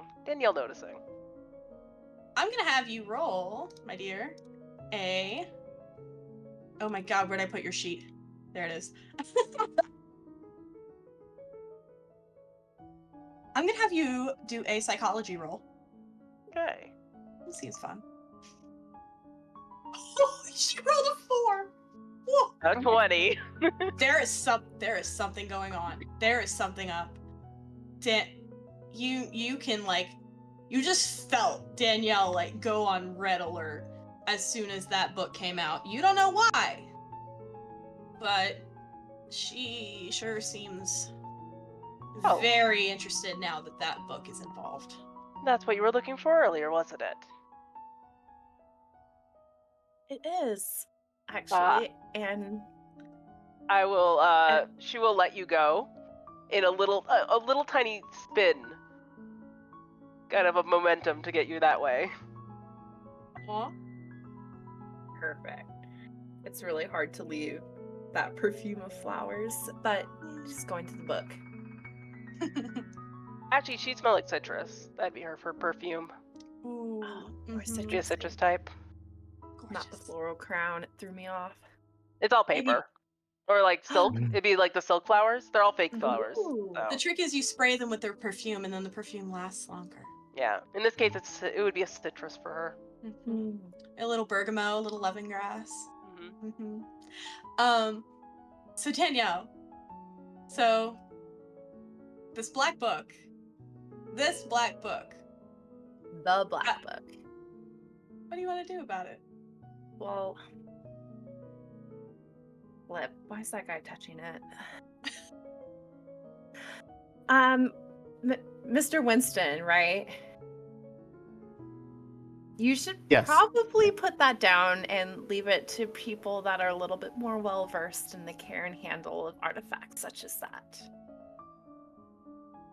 It's okay. I know how to handle artifacts. It's okay. I don't think you do, because the way your hand is holding that book, it just looks a little precarious, and I'd really appreciate it if you put it down. Listen, I would appreciate it if you don't make fun of my height or my strength. I know I am not a strong man, but I can carry a book. Well, at least you're admitting that you're not strong. Admittance is the first step. I'm very secure in myself. Thank you very much.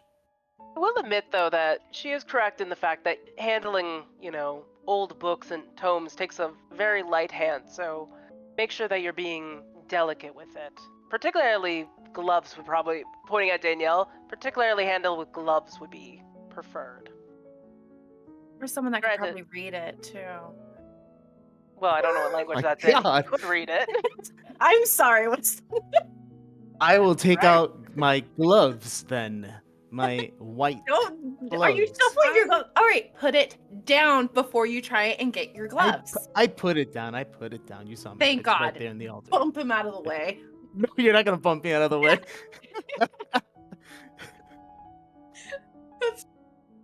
That was so well played. Set up and dunk. So good. So good. Danielle, I believe with the preparations you've been making, you absolutely know what you're looking at. He would not. The script is it's a type of script called Fraktur, which is a very old German style of writing. It can look a little bit confusing, but you've really been cramming these past couple of months specifically to read this. You know exactly what you're looking at. Professor. Yeah. I'm gonna have you roll education to see if you know what this is. 27 out of 6. 27 is gonna be a success. You recognize that it's German. You recognize by the style of it that puts it in a very narrow historical time frame. It's not going to be the oldest thing on these shelves, but it would be about right for a certain German text on cults that may or may not have been banned by the Holy Roman Empire at the time of its writing. May or may not have been reprinted in partial form over the years, but never with the entire text, and certainly was never again bound in that particular way. And copies that are bound like this, there's only been a handful ever found, and several were actually destroyed by the Catholic Church over the last 50 years. So this here is quite a rarity. You would know the book possibly by its German name, possibly by the English name that most people refer to it of On Unspeakable Cult.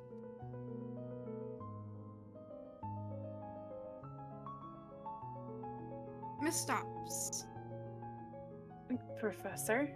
perhaps you would like to share some of your discoveries? Like, looks around. Perhaps in different company?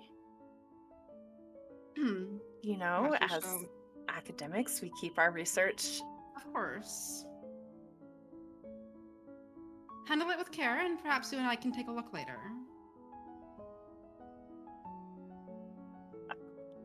You know, I know how to handle old books. Of course. I To will say, Winston. what would you say? Oh, sorry, to Winston. Academics is quite a cutthroat area, isn't it? Apparently, I mean, I can't. I don't know what's going on here with these two. Excuse me. Would you mind sharing with the whole class? No. Unfortunately, this does not pertain to Egyptian hieroglyphics. I am also very interested in things that may or may not be of this place. Well, this particular topic is very appropriate for Miss Stops' dissertation, so her and I will take a closer look. And that dissertation is about what, Danielle? You can read it when I publish it. Very Taught her coy. so well. You know what? I feel kind of bad that they keep making jabs at you. At least you went on to college and at least, graduated. I only went to high school. Huh? And look where you are right now. You're here with us. Sometimes, Yes. sometimes Look where college you degrees are indeed. Uh-oh. Oh, Comes a familiar voice from outside the door. Doctor, so good to see you. How's the rest of the party? It seems like it's just gotten a bit more interesting. Well, I always endeavor to make it more interesting. That's why you invite me, isn't it? Of course. Well, I suppose it's We not just- such a... Uh-huh. We just stumbled into here, and then we saw this very unique statue. Can you tell us anything about it? As Winston is going by the altar and hiding the book behind, making sure that she can't see that we have that book. Oh yeah. gonna Daniel's have trying you to figure roll? out a way to grab it, take it. I need a bigger purse. I'm gonna have you roll 2 checks, Mr. Carlisle. I'm gonna have you roll Charm Okay. and Stealth. Not so good. Okay. Or Charm. actually, sorry. Blah, blah, blah. I misread. Not Stealth. Sleight of Hand. You're trying to hide something. Okay, so charm first. That's a 48 under 70. All right.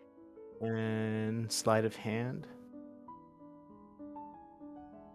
I am going to use 20 luck. I was gonna ask, can I give him a bonus die by using my large physique to kind of be in the way?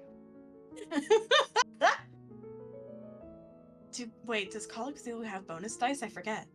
Yeah, you just roll. It would be rolling another d10 and just replacing the first Oh. number. Yeah, you absolutely can do that. Yeah. You roll for that, right?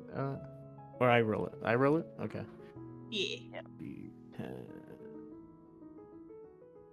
Oh, why is it not? Oh. R/D10, right? Yeah, I believe so. /R space 1d10, I think. Wait, let me. /R. Yeah, that's just my tester. That's not you. So it would be a 40, which is under 50. Oh no, that was. No, switches. sorry, that was my tester. I just wanted to be sure I was saying never it right. mind. Sorry. I'm wrong. Sorry. You good. Okay. Ignore me. You can do nothing Never. wrong, Dorothy. Exactly. Oh, yeah, also a 4. Hey, that works. Yes. So that brings it up Success. to... Yeah, excellent. Teamwork. So... So, as you're kind of smoothing things over, that sort of harsh look that she had when she originally came in starts to soften a little bit. She's still eyeing you kind of suspiciously, but she doesn't seem angry, just sort of miffed that you're here. Just sort of a little perplexed.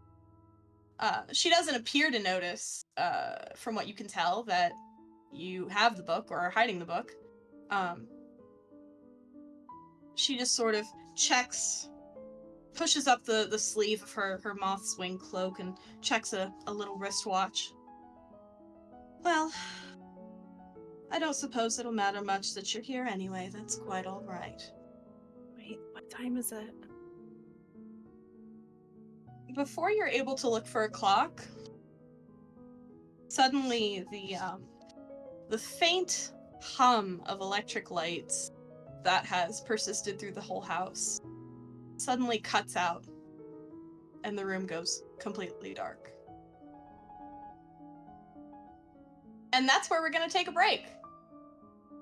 Don't like it. You are alone in a windowless. All right, welcome back. I'm so excited. All right, welcome back to the Lost Caravan. We are in Act 2 of our Call of Cthulhu game tonight. And before we get back into it, I did just want to do a quick sponsor spot. Today's stream is going to be sponsored by the Project Orbital Blues Afterburn. It is an incredibly cool, the tagline is an RPG about sad space cowboys, which just makes me so happy. Yeah. Orbital Blues is on Kickstarter right now. They actually have already met their funding goal, so we know for sure that we're gonna get this cool, awesome game.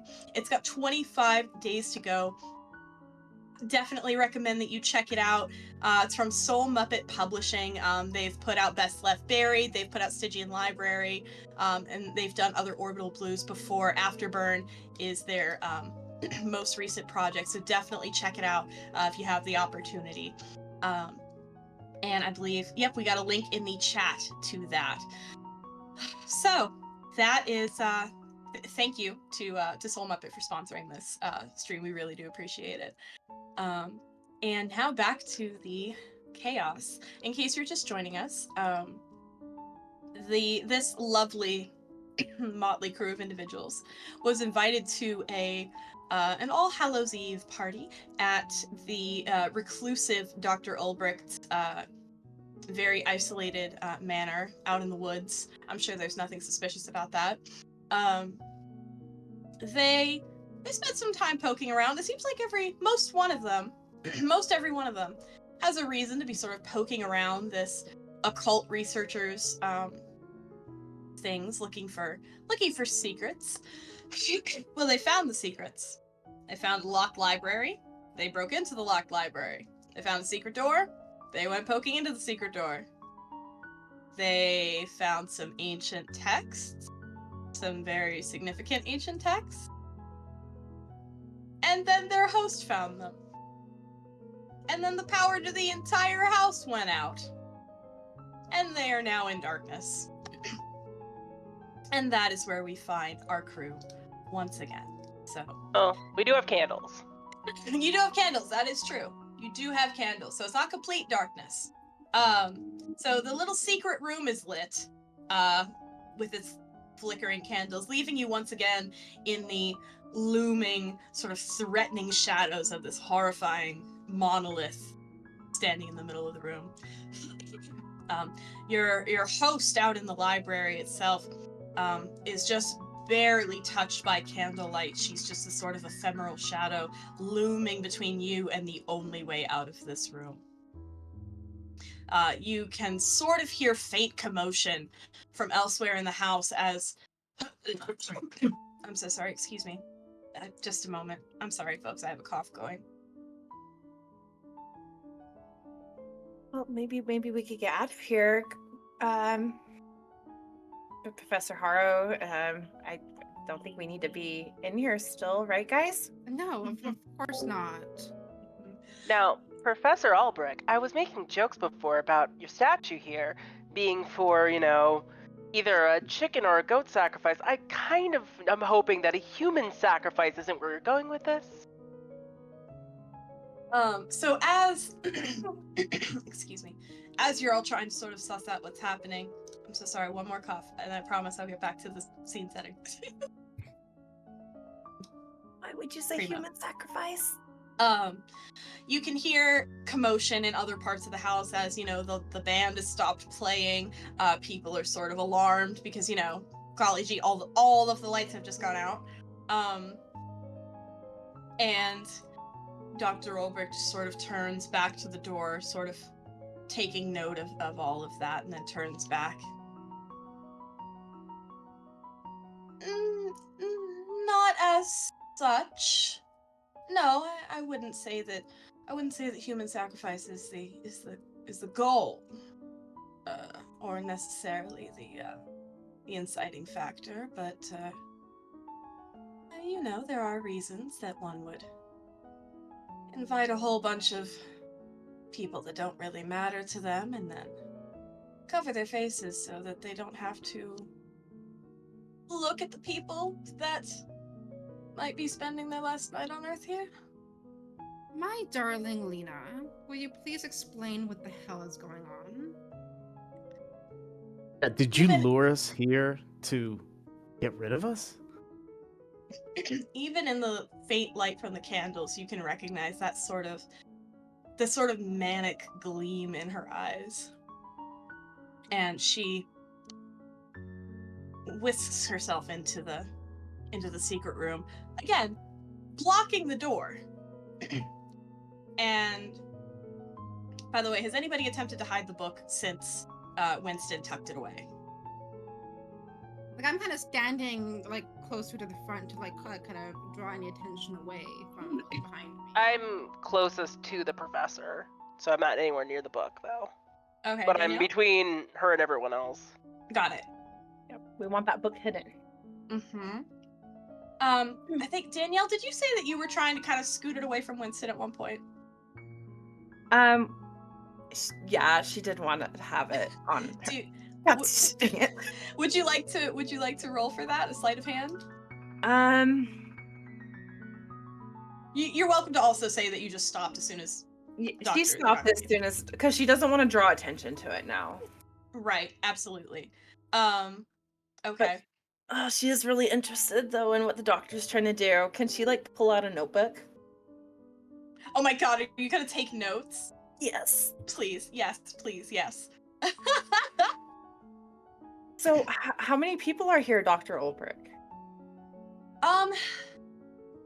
Counting me and the staff, I'd say a little over 50. Should be enough. Well, let me back up. Right? Yeah, what was your goal, amount of people? What's the range?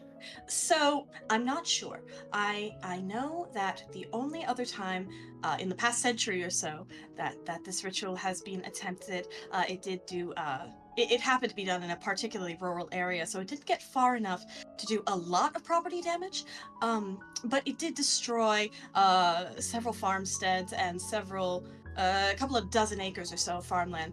So I do consider there to be some considerable risk to this little endeavor, which, of course, Is that why you we created your mansion so far away from everything?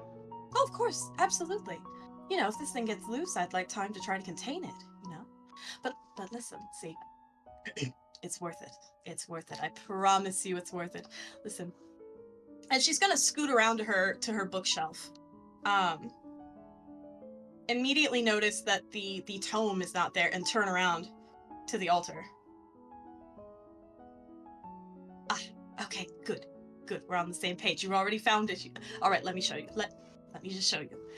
And she flips through and finds a certain passage. To most of you, it's basically incomprehensible. Danielle, what book is... Sorry? Sorry, did she get the black book, or is this a different book? She turned around to look at the book that was on the altar, because now that she kind of circled around, she could see it, assuming that it hasn't left the tabletop. Dang it. Okay. So now the other thing is Danielle does have the oh, fiddlesticks. You took a page from that typed manuscript earlier, right? Yep. So the page that had the scribbling on it, that specifically had the date of 1031 on it, you have that. And if you would happen to reference it, the formatting is the same as the very page that she's opening to. Let's pull that paper out. She's gonna go stand by the professor. Mm-hmm. And she's spreading it open, out. Guys. She's very, very carefully, treating these pages, and she just flattens it out and says, okay, look. So the reason this hasn't worked before, right, is there were inconsistencies, right? There was a mistranslation. Actually, the Latin translator, the original Latin translator, transcribed things incorrectly, you see, from how the original author wrote it. And so it has been too long trying to pin down what exactly this said. I finally had to go all the way back to the she's looking around again, yes, pointing at the pile of the kind of crumbling book that Winston had pulled out earlier. Yes, that was the key. And you see that this told me what we were looking for, yeah, right? So, and it's funny, dear Dorothy, that you say goats, because the goats are not the sacrifice, but they are the goal, yes, the black goat of the woods, and the black goat of 1,000 young. It's truly exciting. She's from a completely different pantheon from anything else that's been researched, and she might actually be real, and I might be able to actually establish some kind of contact with her if this works. But it's never worked exactly before. The one time it worked, it was partial. So how does it work? Like, you've got a bunch of people together, so what's supposed to happen? You said human sacrifice isn't exactly the goal, so what is the goal? And while she's talking, I wanna start kind of sneaking out of the room. Like backing up slowly.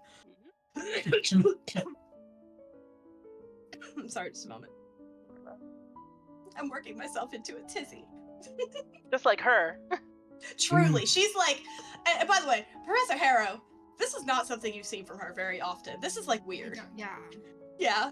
Like, she gets excited about her research. She gets fascinated. She'll get like hyper focused or whatever. This is not that. Okay. Danielle's furiously taking notes. It's like the scratching of pen in this quiet room is the background music to Professor Ulbrich. Excellent. So excellent question. So you see, the humans, I don't believe there has to be a sacrifice to call the black goat of the woods, but the black goat of the woods does need to be fed. You see, in order for the contact to be established and for it to stay, it needs something, and I don't know what that is exactly, because again, all we have is one sort of incomplete attempt But I figured we've got this large house that should be able to contain it. We've got enough people that maybe can keep it, distracted or something, satiated, until we can determine exactly what it wants. See, that's the thing. That's the thing is we don't know what these things want, right? We know that they're here. We know that they exist, and we know that people have spoken to them before. They have, but we don't know why, for what purpose. And so if I can just open this dialogue, if I can just open the gate, then this could be completely untapped knowledge. This could be knowledge that hasn't been seen since My before dearest COVID. Lena, What? I never did think you were particularly one of the brightest minds out of Miskatonic, but you are being particularly silly right now. I've never known you to be like this. I don't need to be the brightest, my dear. I just need to be the best. Because that is the only way. That is the only way that this is going to work. I've thought of everything. I've thought of every contingency. And as long as nothing else goes wrong, as long as I can complete this without a hitch, I believe we may be stumbling upon one of the greatest discoveries in at least a century. Ridiculous. Do you hear yourself right now? You sound manic, woman. How do we start it? No, Mrs. Stops. No, not how do we start this? I don't need your opinion, young man. Frankly, the opinion of men has never been any interest to me, and it has never served me in my career at all. Now, Miss Stops, come here. I believe you'll find this very interesting. Come here. So, Don't go near her, Miss Stops. Groundbreaking research, Miss Harrow. This could be exactly what I This need. is foolishness. I mean, And will everyone. reflect poorly on your grade if you continue down this rabbit hole.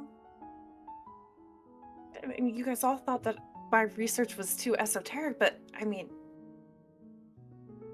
one push. We have the Von Ausbrecher, like, we have the book. We have the unspeakable cults.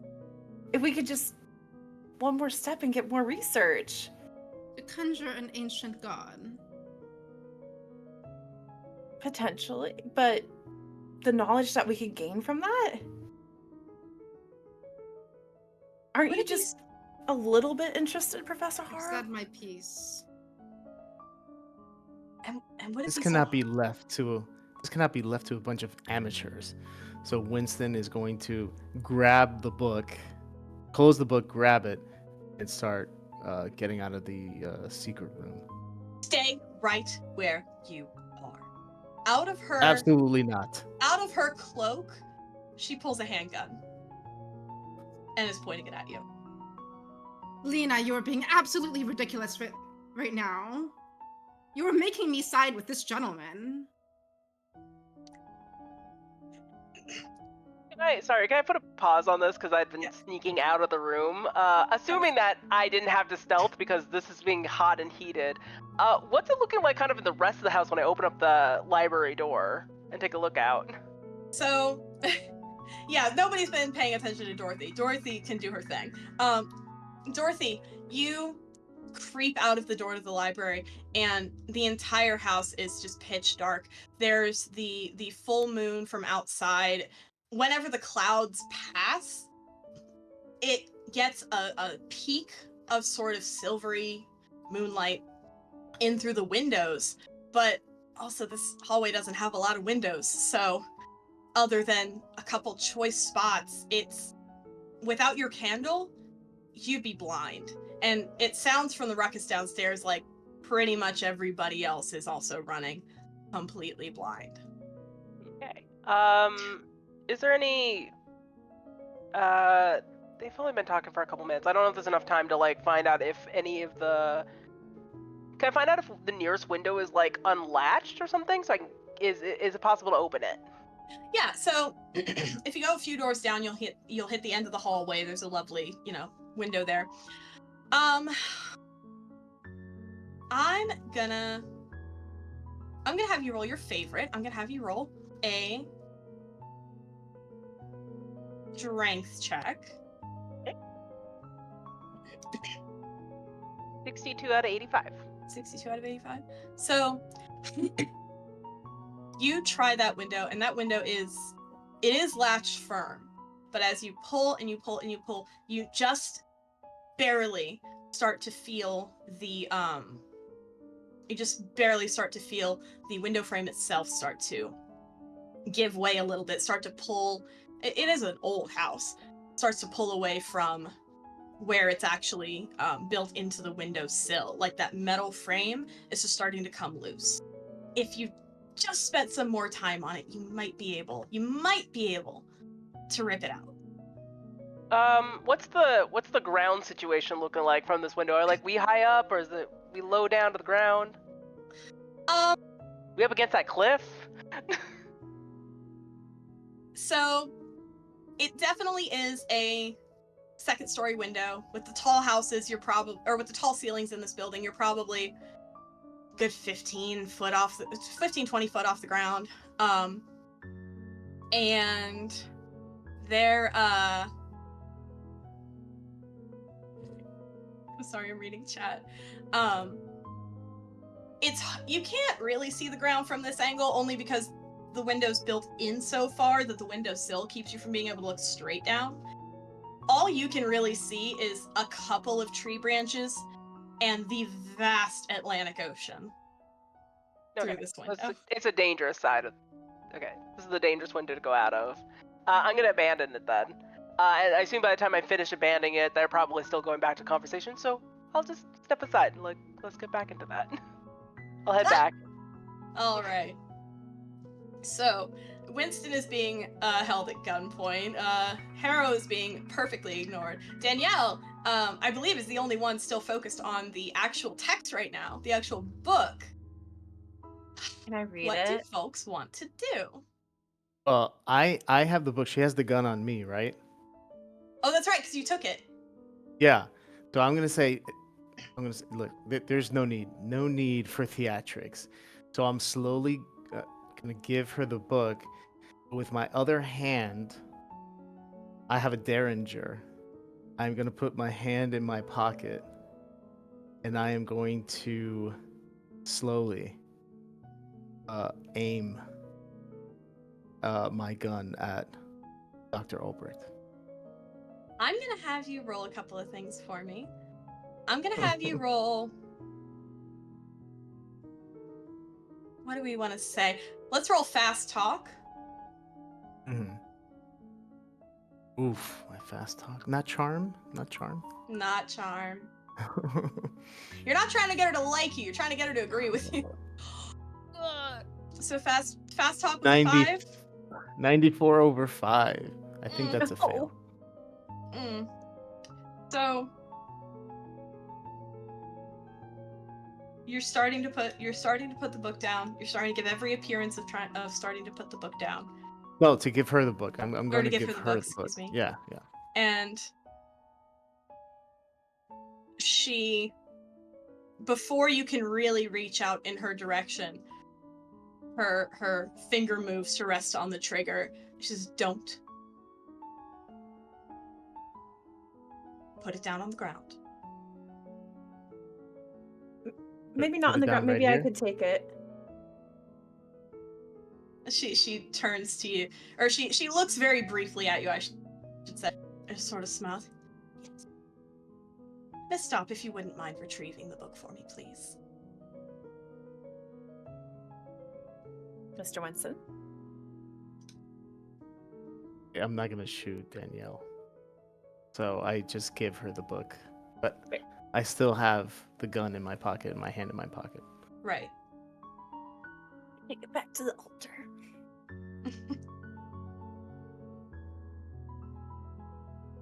I'm well aware what this looks like.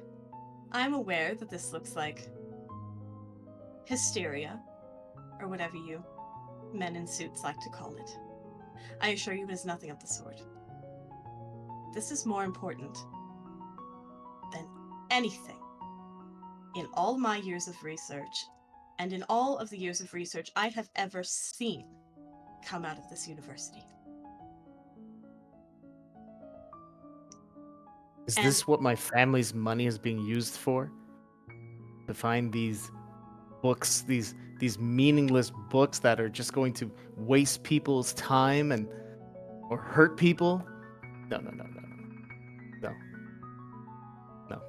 I will not have it. I will not have it. He's gonna try and get the book. He's gonna go for it. He's gonna go for the book, yeah. Oh. Because he wants that book. He needs that book. He wants it. All right. Let me see. Lena goes to shoot him, I'm gonna lunge at her. Wait, I'm gonna come back into this room and be like, the fuck happened? It's 4 corpses. It's just wild. It's fast times at Miskatonic U. so Danielle has the book. Does Yes, she have the book, or did she put it on the altar? Well, she's placed it on the altar, but she's still like right with the book. right with it. And now you being crazy, Winston. So, the keeper has rolled a 36 for a check of 60. And let's see, what do I need to roll then? You have villain points. You have 2. We have 2 hero points. Yeah, we have hero points too. You know what then? I'm gonna save that. So a hero point is a reroll for me. Is that correct? A villain point is a reroll, or like you can use a villain point however you like. Yeah. Mhm. Okay. You can either force like us to reroll, or you could re-roll something. So. Yeah. Okay. Excellent. So she doesn't want to start shooting up in here right away, but what she is going to do is meet you halfway, so to speak. She's going to meet Winston's lunge with like the full brunt of her shoulder. And for the size of her, you were not expecting how strong exactly that was going to be. She's perfectly happy to wrestle you to the ground if she has to. And as she's doing that, excuse me, as she's doing that, she's going to yell over to Danielle, over to Danielle, and say, "We don't have much time. You need to start it now. Do you understand me?" And she can see that you have that paper in your hand, or at least you had it. Mm-hmm. She says, "You have it. You can read it. Start it right now." Okay. Danielle, please be the smart girl I sincerely thought you were. Professors. Alright, I'm gonna make a roll. Alright, what are we rolling? A luck die. Perfect. 37 out of 48 luck. Which is to say that that's a pass. What's the luck roll for? Dang it. I could, I could always ask for, you know what? Professor, you know as well as I do. I mean, think of Galileo. They when he brought up the heliocentric model, they thought he was crazy. The Catholic Church arrested him for that. They thought he was heretical. Conjuring ancient gods. This is ridiculous and this is childish, and I'll have you stop it right now. Think Professor, of all the work you have put into your education thus far. Do you want to see that all go down the drain? It's already For going down the what? drain because I don't have enough research done. You have books to study, not utilize. What have I come back into as I walk back in? So you have come back into. Are we on? Am I on the floor with the Yeah. professor? Yeah, no, you and the professor are wrestling, and also she has a gun and you have a gun. Y'all are on the floor. These two are standing here by the altar, yelling. And Dorothy Dorothy has every opportunity to bolt if she Yeah, I could wants. just leave, honestly. I'm just like You standing there. run. I came back, Grab a realistically, I card came by back. law. Realistically, I came back because of the redhead. I could have left. I came back. The I just redhead being walked- crazy. Yeah. You love it. Yeah, I go back in. So what's going on here? I see things have progressed. These women are crazy. Danielle and Dr. Ulbricht. Let's go. Help me, please. I need to get this woman off of me. Danielle, you're not going to read from that, whatever that is, are you? Because that seems unwise. I mean, granted, I don't exactly believe in horrifying things about to come to life, but you did say that you stuck your hand in that statue and it felt mouthish, so I'm going to err on the side that weird things happen, and it is Hallows Eve. So maybe don't read from the evil black book kind of scenario, as I'm just going to saunter over and I guess try to pull Ulbrich off of Winston.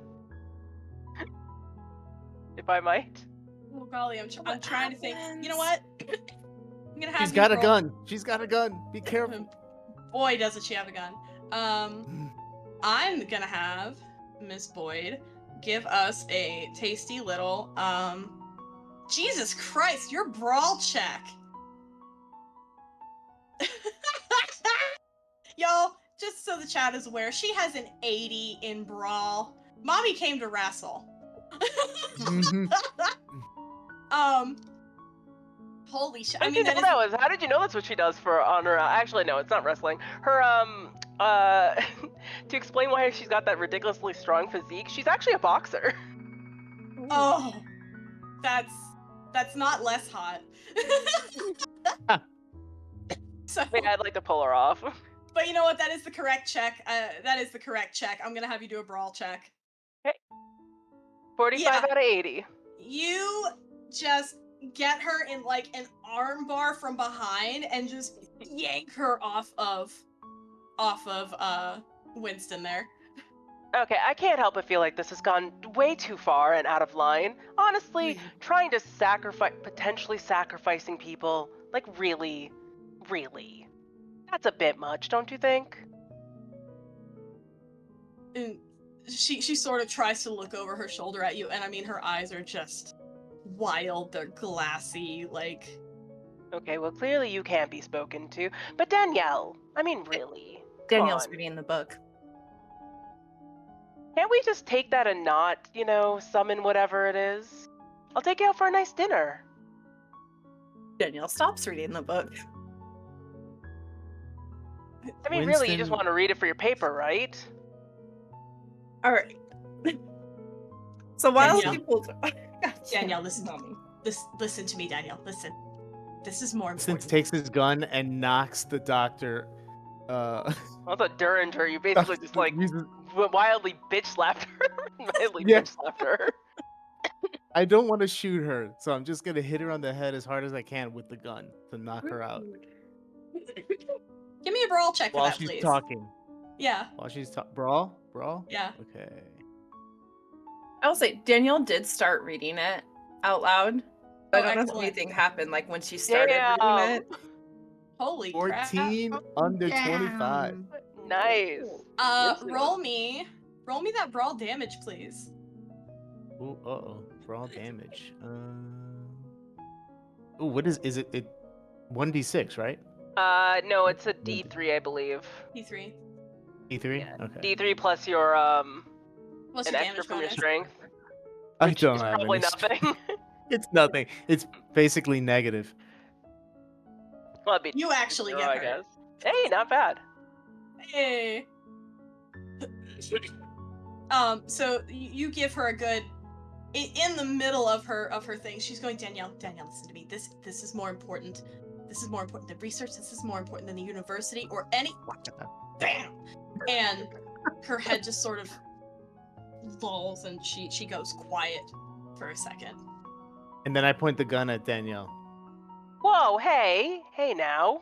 We should all just take Get that a paper deep away from her. breath now. Get that paper. Grab that paper out of her hand right now. Danielle, my dear, I have a little roll for you, if you please. She's talking. Okay. Oh, I'm so sorry. So this is going on while Winston is. So we'll return to what Winston is saying, but I do just want to get this roll in first. Oh no, I thought that the person was talking and Dr. Ulrich was talking in her head for a second. So. Oh no! I was like, No, she was talking out loud. No, she was, and then she got knocked out. Apparently, allegedly, we'll see. Danielle, I'm gonna have you roll a. Oh golly, I'm gonna have you roll occult. Okay. Where did my occult? Boop. 26 on a 47 occult. Out of 47. Mm-hmm. So you started reading, and now are you at this point? I know that you paused for a second. Are you continuing to? Have you continued to read since Dorothy gave you some food for thought? What has she understood from what she's read so far?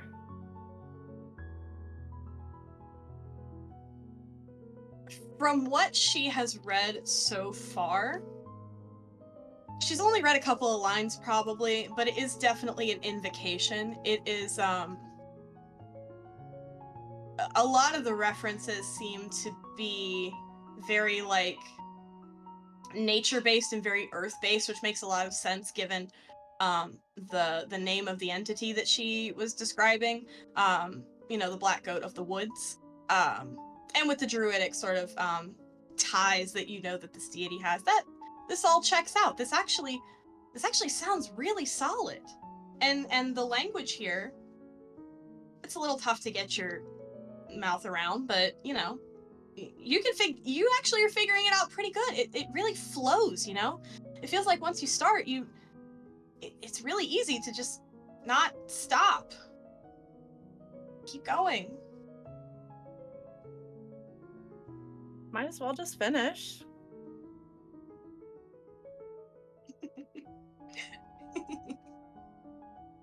Let's finish it. If she continues, I'm gonna lunge at her. Do it. Ooh, do it. Let's have a brawl check. She also has a gun trained on her. That's true. Are you going to shoot her? Yeah.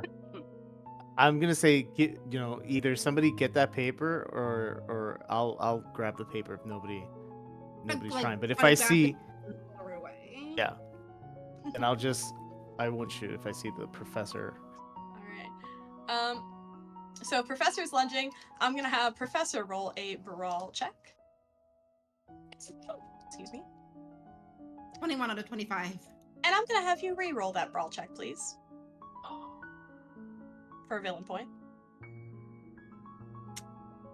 I have a hero point that I'm gonna use to re-roll it. All right.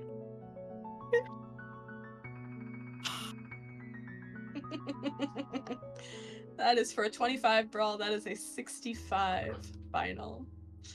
Professor, you are admirable in your speed to try and get the paper away from Danielle, but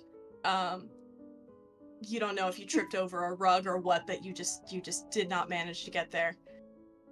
In another universe, you managed it. Yeah, there's an alternate universe where you got it. Not this one. As Winston sees that happening, Winston is going to grab the book and start making a beeline out of there. Take my book from me. Now this is interesting because Miss Punch Danielle. him. Well, I'll say this too, Danielle. Do you need the book since you have the typed, very legible version right in your hands? Oh,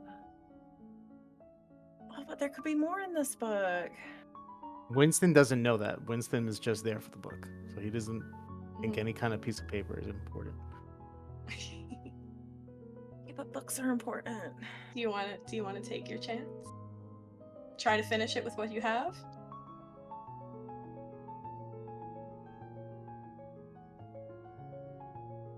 Winston just doesn't understand because he only took one class.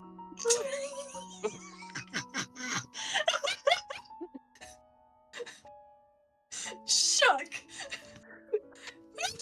Fine. fine. He could take the book. I'll just finish this and write a new book. Slay, queen! Slay! Slaughter! That's the plan. Yes. So yeah, So- I'm grabbing that book. Then I'm going. All right, you're running. He's running with the book. Professor, you did fall to the ground. Dorothy, again, Dorothy truly has not involved herself physically enough that you can't just turn tail and run. Yeah, I'm going to erring on the side that this is going to go really poorly. Mhm. I'm going to grab, you know what?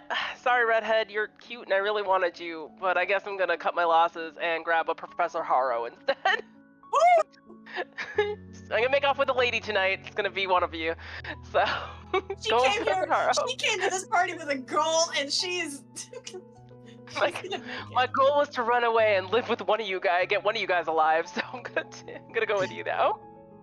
Wrap your I arms still- around me, damn it. Pick me up and take me away. Do I still have my candle? I feel like in all of the lunging at people, you've probably dropped it. Okay, but Danielle's Oh, there's is a on the fire. altar so she could read. I want, and I know that Danielle's still reading a piece of paper, right? Oh yeah, you can hear her. Like, Yeah, I want to attempt to like grab a candle and try to either throw it or hold it close enough to start burning the paper. now I'll say this. I like this. I'll say this too. Who all is interacting with Danielle at this point? I mean, kind of depends. If she's going to go after Danielle, then there's no real point in me grabbing her. Right. Um, And Winston is booking it, right? So he's Yeah. not okay. literally with the book. Literally. Literally, yeah. So he's at it. He's out of here like it's the public library. okay, good. Then if I'm correct, then it's just the professor making the sanity roll right now. Yeah, Yeah. it's fine. I'm super sane. Sorry, I was trying to think about what I was gonna do with this. I think I'm gonna have to. I think I'm gonna have to snatch that paper.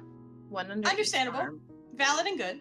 Yeah, I think I'm gonna do that because if Harrow's going for the candle, I'm going to just try to snatch that paper. Yeah. Be like, okay, we're done now. How do you feel about a sleight of hand check? From me? Yeah. Oh, that's not gonna go well. I have no sleight of hand. No, you got 10. You got 10? I got Yeah. 10 on I this. can just have Alright. one hero point going on. Yeah, we do have one more hero point. Oh, that's gonna go well. Did I put it on? Oh, I did put it on the thing. Okay, I didn't know if I put it on my sheet. If I was smart. You guys okay with me hero pointing it? Yeah. Mm-hmm. Trying. Sleight of hand me. Nope, even worse. The 70 first roll- over 20. So, and then did I get that sanity roll from Yeah. the good professor? Oh, a 5 Ooh, out good of job. 85. Oh, good. I'm So then you sane. only need to roll 1d3. Okay.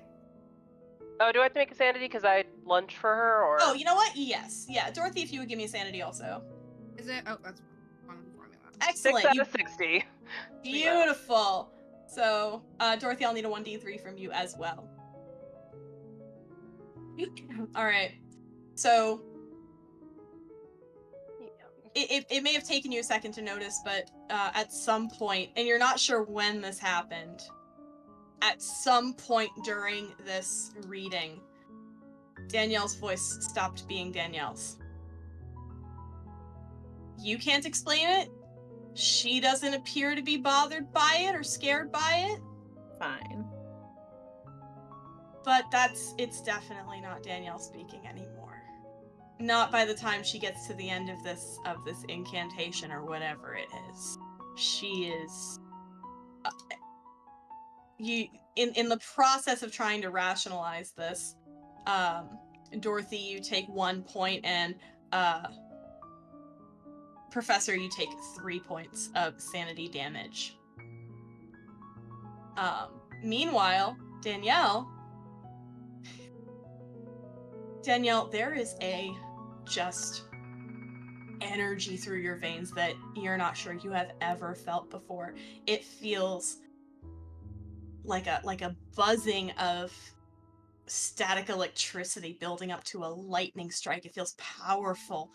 It feels exciting. And it feels like this power is just all yours.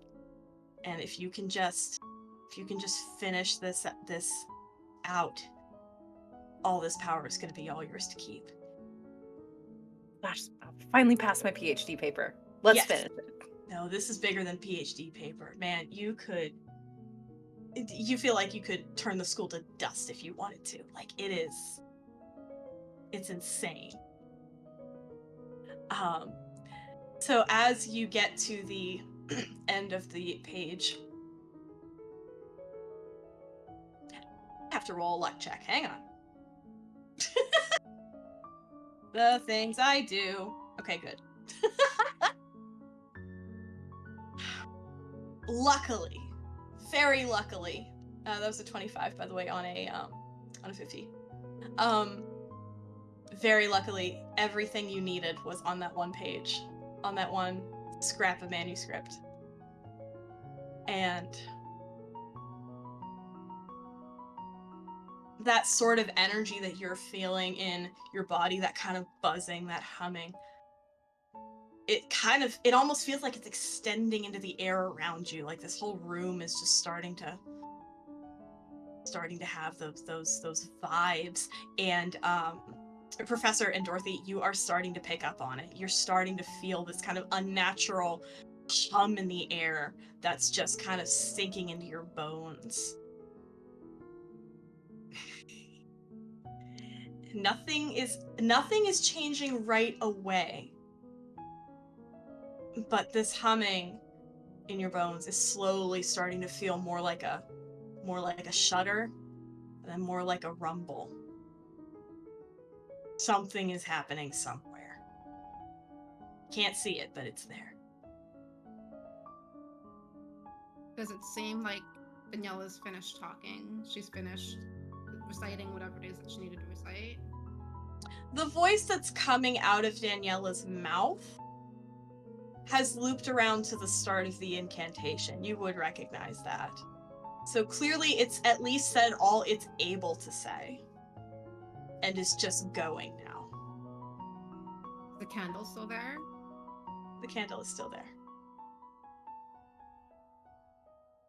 The flame is guttering. This kind of humming in the air is threatening to extinguish it at any moment. I want to try to light Daniela on fire. Do it. I was thinking of just punching her. No, I think I was just gonna clock her. I wanna light a part of her clothing on fire. This is so good. I love this so much. Oh my god. I forgot your character's name in my attempt to find your daggone character sheet. There she is. Oh golly, what makes sense for this? I guess this would be combat. I guess, would this be a brawl check? I guess it'd be a brawl check, right? I suppose it technically depends. Is Danielle moving? Is she just staying still? Because if she's staying still, I think she's just gonna get lit on fire. I guess that's true. I assume she's just standing there talking, so I'm just gonna. Yeah, I guess you're right. I guess there is nothing stopping you. I will. You know what? I will have you do luck though. Just there's a slim chance. Give me some luck. Okay, I can't spend luck on this though. Better be good. A 2 out of 55. Okay. Oh my god, you chose arson today. So the candle does not then go out when you pick it up and move it. Which was what the concern was. So you are welcome to put that candle flame anywhere you damn well please. Yeah. What's Danielle wearing? Danielle is wearing a lot of. Keep in mind, she has a secondhand dress, little tatty. It's gonna be cheap. It's gonna be polyester. It's gonna be rayon. It's gonna be a lot of stuff that melts and burns. Yeah. I'm holding it. Maybe whatever she's wearing on her chest, I'll just hold it toward whatever fabric she's wearing on her chest and hopefully watch it light up. When I see your face, my heart bursts into fire. Okay. You did make a joke about setting people aflame earlier, and it was supposed to be, a sexual thing I was supposed to do later, not someone else literally setting it on fire, but whoops. how we're going today. Where's that what's that Ink Spot song about? I just want to start a flame in your heart. Flame is in my heart. So Danielle, you are vaguely aware. Like this energy that's going through you is it's taking up a lot of your headspace, just being kind of consumed by it. But you're vaguely aware. You're vaguely aware that something is wrong because you're starting to feel this heat, this hot sensation, and it's starting to. You're still talking, you're still going automatically, but there's something going on. There's something not quite right, and you just, at this point, you'd have to try to really focus on it to be aware of what exactly is happening to you. Everybody else is just seeing her standing there, like arms kind of involuntarily raised, still repeating this right over and over, and so far the flames have not phased her. Yeah. I think, Professor, it's time that we go now. I think it's time we run. And I'll put my hand out to you, be like, let's go. I start racing out of the room. Oh, never mind. Oh. Okay, I go with. Well, I'm holding on to. Okay, we're going. We're both racing out of the room. Yeah, excellent. So that's 3. So 3 of you are escaping. One has the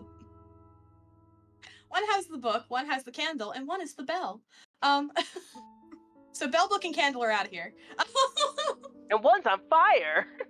And one is standing in a ritual room, being lit on fire. I'm okay. gonna have Danielle do one more difficult roll, like a half roll, for your sanity. Which, by the way, what's your sanity at? Have you taken damage? No. I took Took one a little damage. from them. Yeah, you took one from that mouth. Oh, that's right. So that's like 54. That's not too bad. Yeah. That's Or I'm sorry, 54, 27, because it's a half. Okay, so I needed to roll 1d100. Yeah.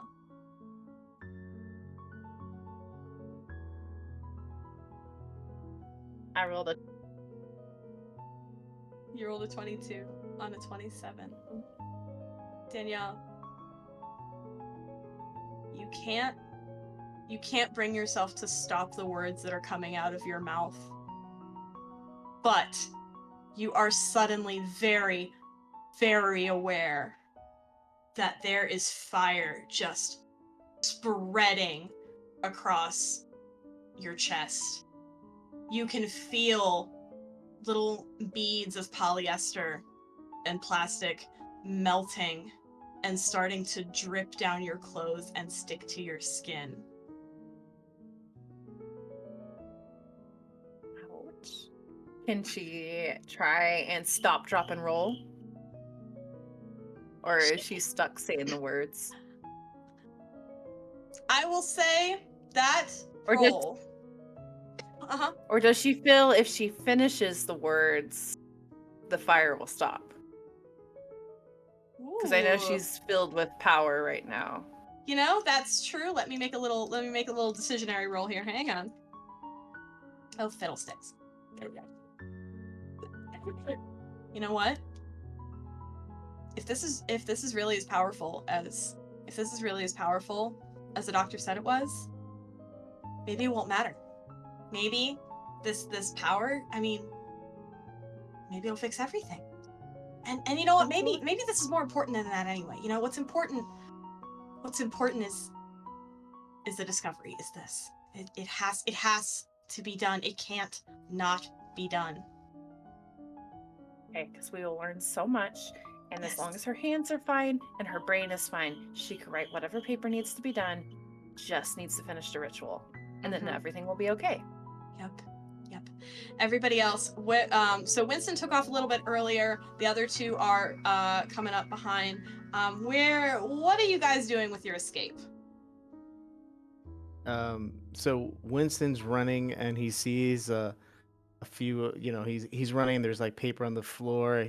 He slips a little bit. He sees this paper on the floor and he reads and it says, Is this Mambo number 5? This is Mambo number 5. And then he shouts to the band members. He shouts, "Come with me. Come with me. I have a driver outside. Let's go. Let's get out of here." Oh, so now that you're kind of in the general public area where like things are kind of happening, there's a lot of people milling around. You know, the initial like, excuse me, the initial distress of the power outage has kind of calmed down. But you know, people are still. I mean, it's like getting through a cattle chute, right? Like the people are just packed in, all kind of trying to fumble around for. Can they find a light? Can they find a candle? Can they find a switch? People are trying the light switches; they're not working. So it's a little bit of a process getting anywhere. At least there are windows here, so sometimes you have a little bit of light. But you definitely are caught in something of a traffic jam on your way out. Now our lovely lady escapees. How are you folks doing? Sorry, I'm muted. I want to be Yes. yelling fire as we go along, Excellent. just to encourage people to leave this place. Okay. I'm gonna have you.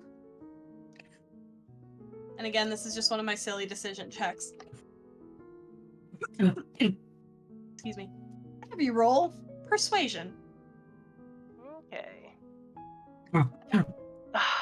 Seriously? And then I'm gonna mute for just a moment so that I can go. I want to use 5 luck points to make that a success, because I was 5 over 50. Okay, yes, a 55 on a 50. Add 5 luck points. Yes, that'll work. I'm gonna try to Now- save some people's lives. So here's the thing. It's late. People have been drinking all night. People have been partying all night. Some people are maybe less inclined to listen, and some that are inclined to listen might be not so inclined to critical thinking. So people definitely hear you. People definitely listen and notice. And the crowd starts moving. People start moving. And you just start to see as this sort of crush starts to form. It's gradual, but as people are pressing to try and get to the doors, they're just packing in on each other. You know, absolutely. The call of fire gets repeated and spreads through the crowd. Now people are panicking, and it's just absolute mayhem of people rushing and piling on the nearest exit, to the point where anybody who might happen to be in the middle of the crowd is having a heck of a time right now. Professor, Yes, you and I are going through a window. I assume on. so. Hold on tight, please. Of course. Mhm. I'm gonna. One of the windows that's not on the cliffside. I'm gonna body us through that. Excellent. So let's see. You're on the top floor, or you're on the second floor right now. Can we get down to the first floor, all right? Or So the first floor, so basically the stairs coming in, they do kind of like that down both sides and into the middle, like that kind of old house staircase thing. I don't know, it's in the movies. Yeah. And that leads into kind of the foyer where a lot of these people are pressing in. So once you get to the bottom of the stairs, it's going to be pretty hard to push through. But the stairs themselves have a lovely kind of viewing window that is on the landing. That's about halfway down on the mezzanine there. perfect. I'll go for that. It's still gonna be a heck of a drop, but it's certainly better than leaping from the second floor. Yep, it's gonna be better. I want to grab. Do you have heavy curtains? There are these beautiful, gigantic curtains with ornamental curtain pole, ropes hanging to either side of this window. You know what? These would look lovely on me. Rip, and I'm going to wrap us and then jump so we don't get hurt by the glass. Wonderful. Only from the fall, so Sorry. that's okay. This is just me role-playing Dr. Olbrich breathing in all the smoke coming off Danielle right now. It's gotta smell nasty. Polyester and flesh. Ugh. Oh yeah. It's Oh yeah. I okay. don't know if you guys have ever like watched polyester burn. It It sticks. It sticks. It'll all be over soon. Yeah, exactly. Danielle, you are. It's working. Something's working. You don't know what's working, but it's working. The pain of the fire. It should be getting worse, you'd think, but it's really not. It's sort of numbing. It's sort of you're getting farther away from it. You're not feeling much of anything except this tremendous energy. And then all of a sudden, from in front of you and from in front of the doctor's unconscious body on the floor, there is this tremendous crack, like lightning has struck. The entire room, there's no like light associated with it, you know, it's not a lightning strike, but the whole room, the floor just suddenly starts to cave, and your vision is starting to go, your vision's starting to you know, kind of fade out, black out, and the last thing that you're fully aware of seeing before your vision kind of blacks out for a moment is those great kind of raised to the ceiling limbs of that statue. They're slowly starting to unfold and unpeel from the entire statue, and they're also starting to grow. Fantastic. She blacks out.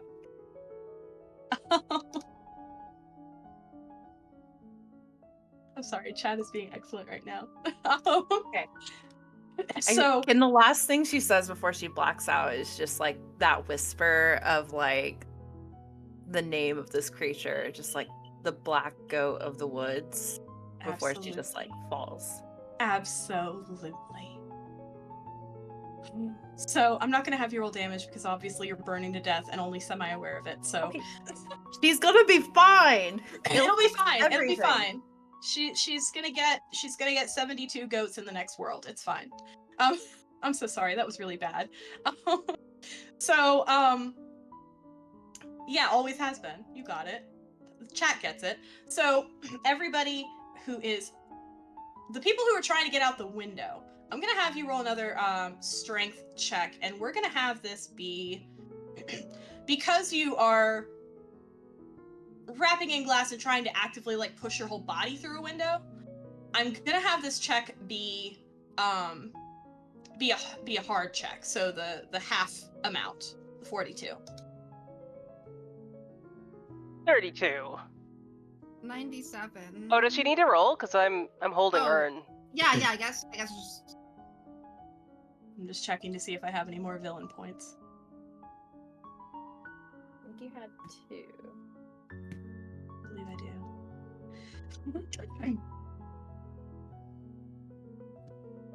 do. Wait. I'm just scrolling back through just to make extra sure. Bam. Bam.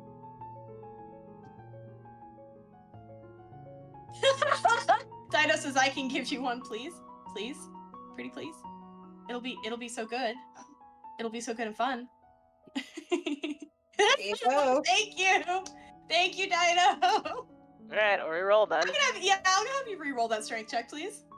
It's gonna be better. It's gonna, yeah. 41. Made it. Just barely, but You can't did keep a make good. it. You can't keep a good mommy down. It's true. It's true. You really can't. I So, offer one lady. That's what I meant, but you know. So the window itself is, I mean, it's old. There was no way that they were replacing this and keeping it any like stronger because it's just so big. So it's really not that hard for you, even wrapped in a curtain and even holding your literal pickup for the night. Yep. It's nothing to just push your entire body weight, shoulder first, through those panes of glass. The lead framing barely bends before it just breaks and just lets you fall through. Which, by the way, I want to ask, are you holding on to anything right now? As far as like Like, I know out you the have window? the curtain wrapped around you. Is it still attached to something, or is it like... It's probably a good idea that it's still. Probably that was still attached, because that would be a good idea, because then it could hopefully have like stopped the momentum a little bit. I was gonna say, yeah, if it's still attached to the wall, then it's heavy enough and firmly rooted enough that you fall out of the window a little bit. You definitely almost fall out, but the support of it allows you to pull back in so that you don't just fall. I assume I'll take some damage. Like, that's fine, but I don't think I cripple myself, at least. No. I mean, you take like 1d3. You've got a little bit of broken glass going on. Yeah, that's enough. Which is not what I was gonna. If you just jumped straight through, it would have been like 1d6. 3 damage. It still hurts. Okay, you know, it's good amount of damage. You're gonna have a tasteful scar later. As long as it's Even sexy. hotter. Gosh dang it. You chose the blood to go to the wood. You chose another mommy over me. It's true. It's true. The mommy wars are vicious. That's true. Why All is it them every mouths. game I'm in there's a mommy? I've literally never been in a not mommy-fied game on this channel ever. Okay, so here's what you've got. So this window's not set as deep as the ones upstairs, so you are able to see more clearly. The way the cliff is situated, this is facing the back of the house, so it is facing towards the ocean, but you do have like a strip of land that you can jump for. It's got a few decorative trees, basically. Like there's like a little walking path back there with some, I don't know, fruit trees or whatever. So there is something there to break your fall, if you can aim for it. Okay. I would like to try to aim for it. Fantastic. And let's see. That is not your sheet. Where's your sheet? You know what? I'm actually just gonna have this one be a straight luck check. Oh dear, I've used up some luck. Let's hope I'm good. Yeah. Nope. I am not lucky. Cool. I'm gonna go over to Winston. Leave that on a cliffhanger. Literally. Winston. Like literally. Yes. Winston, you are kind of caught in the... You were starting to make some good progress through the crowd, and then suddenly somebody, somewhere, started yelling, "Fire!" And now everybody around you is in a panic. And they're starting to everybody's just pushing toward the door as much as they possibly can. It almost feels like people are gonna start climbing over each other in a minute. What would you like to do? Is there like another room out where people are not congregating? Because if everybody's going to the door, maybe there's like another door, to a parlor or to a dining room where I could get out from there. I'm gonna have a luck roll from you as well. Right. But you haven't used a lot of luck. You should be. No, just 2. Should be. Ooh. Woo! Nicely done. That's a 26. 26 on a Yeah, 73. Excellent. So, fortunately, you're only a couple of people deep into the crush, and you're still towards the back, so you're not really getting squished like a lot of people towards the doors are. You do have an opportunity to break away. This being the foyer, it is going to lead into multiple different parts of the house. You know from earlier that there is a dining room off the way. If there's a dining room, there must be a kitchen. If there's a kitchen, there probably is a back door. Yes. Yep. That's right. Yep. So that is going to be probably your best bet of getting out of here. Yep. That's what I'll do. Okay. Hopefully find a back door out of there. Yep. All right. So you kind of are shuffling your way out of this crowd. Now, everybody who is still in the house is still conscious. Everybody. Everybody. I don't believe anybody is in the library wing right now to witness this. But you do hear this horribly loud sort of. It's hard to describe. It's a slam, it's a crash, it's a thud, it's a rumble. It almost sounds like part of the building just caved in on itself. And Danielle, the room that you are in, the floor where your feet were standing is not there anymore. It's just been completely the thing that has replaced the statue has just grown so large and so fast that this little room was never going to contain it. You and the doctor, again, she's still out, are on the next floor down in a sparsely populated ballroom. Like, I mean, there's a tiny handful of people, and most of them are already running for the door because they thought they heard fire. And I'm gonna have you roll. I don't think I need to have you roll. I think actually, just for funsies, I know that you're on your way out, but I just want to have you roll a lovely one last little sanity check for me, please. I promise it'll be good. All right. Oh God, what's my sanity at? You know, I failed anyways. not that. 74 rolled on a 55. Excellent. I'm excited. I get to use the whole amount. I'm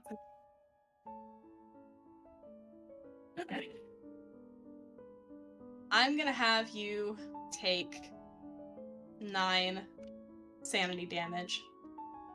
And you are looking up as your body is charring, and as melting rayon is just sizzling and clinging to your flesh, you are looking up at it looks like the statue, but it fills this space and the space above it with its height.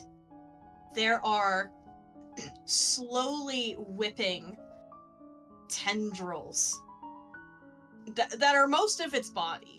And everything that is not a tendril that you can see is a mouth.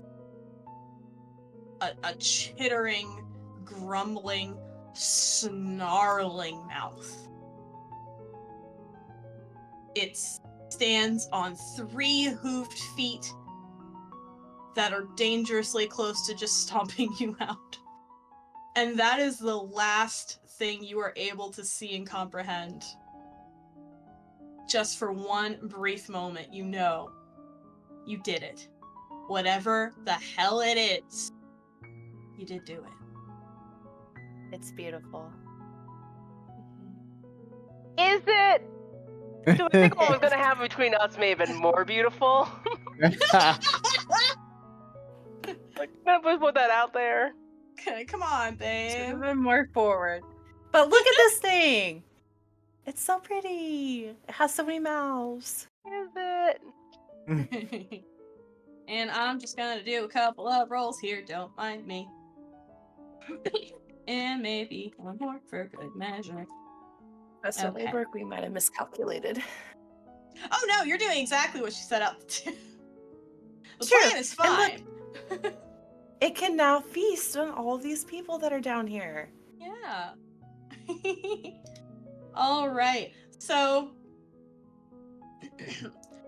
you guys can't see this, With Winston, with you being closer to this wing of the building, kind of ducking back through that wing, or not through that specific wing, but like nearer.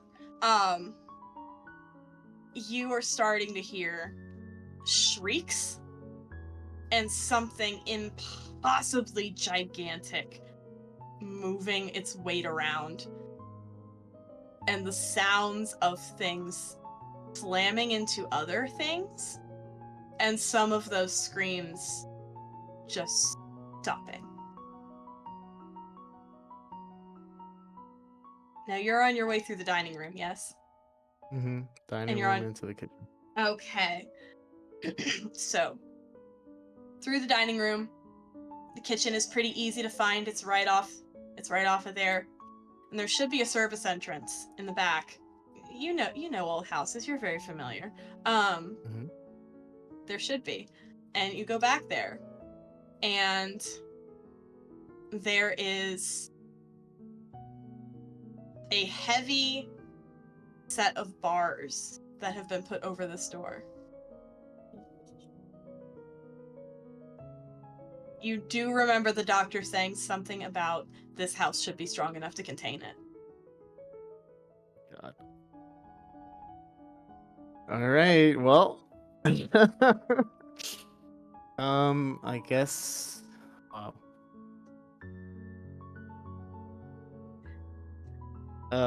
There's not any. No, there wouldn't be any kind of axe or anything in the kitchen.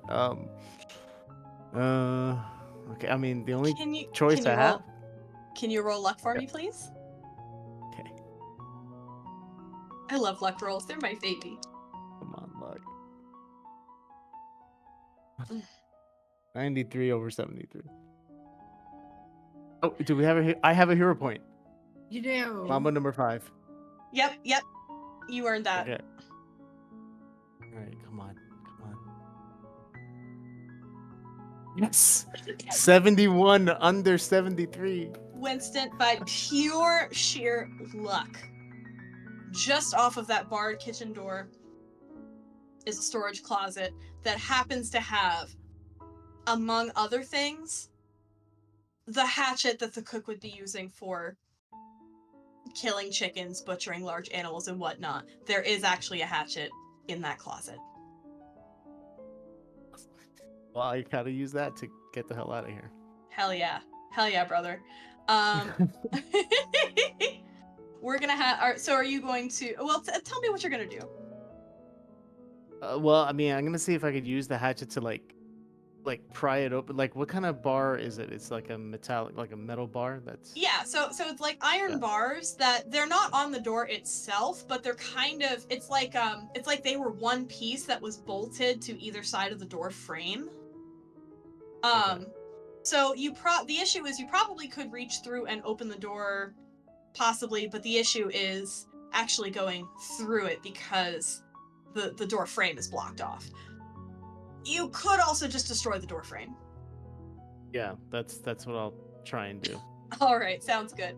We're gonna have you work on that. I'm gonna say, I don't think I really need to have you roll for that. I mean, it's a hatchet, you swing it. Yeah. But it is gonna take you some time, in which time we're gonna revisit our lovely ladies on the mezzanine. So, you jumped out a window, and you were hoping for a tree to break your fall. And I'm gonna roll some numbers for you. Ooh, that's some bad numbers. It's not as bad as it could be. You both completely missed any greenery, any bushes, anything that would have stopped your fall, and you go hitting the pavement of the walking path below. And so you each are going to take 7 damage. All right.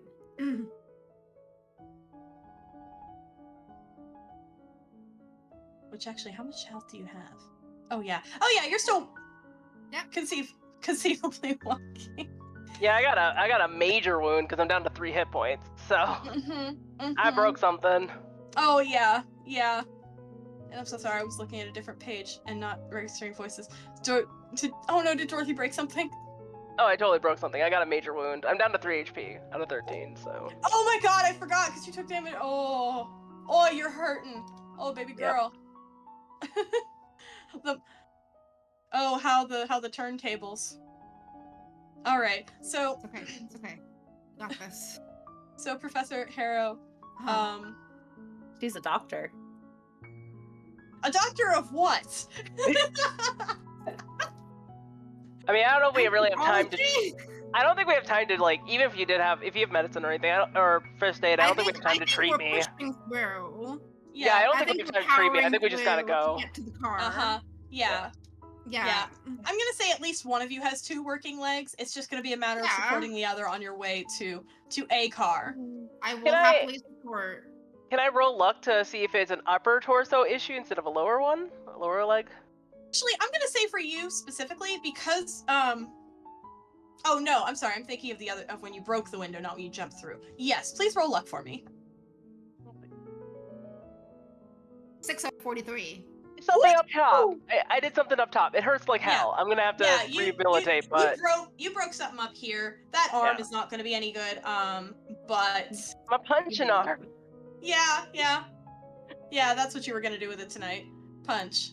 Yeah. Yeah, sure. I was gonna do some fisting, but it was gonna be a different kind. Say it, but I'm starting to see where your reputation comes from. Yeah. Quiet part out loud. No, the quiet part's never not out loud. So good. Yeah, and then I'm gonna say, just for spice, Professor, you were not so lucky. You definitely there is a leg that does not want to be a leg right now. So it's going to definitely take both of you to get out of here. Either one of you. Now that you are on the ground floor, and now that you're outside the building, first off, you've got all the moonlight. You actually you have a better view of most things. And you can kind of see these dim shadows moving through some of the windows on the far wing. You can't really see what it is, but you can see that it's there, and it's moving, and it's huge. And you can start to hear people's shrieks from outside.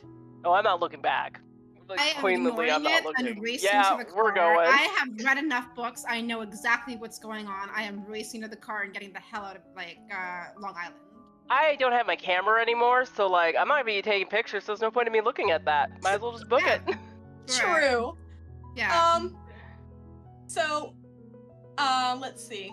Let me make sure my mental map is correct. So, we've got mezzanine, window, girls going away from the monster.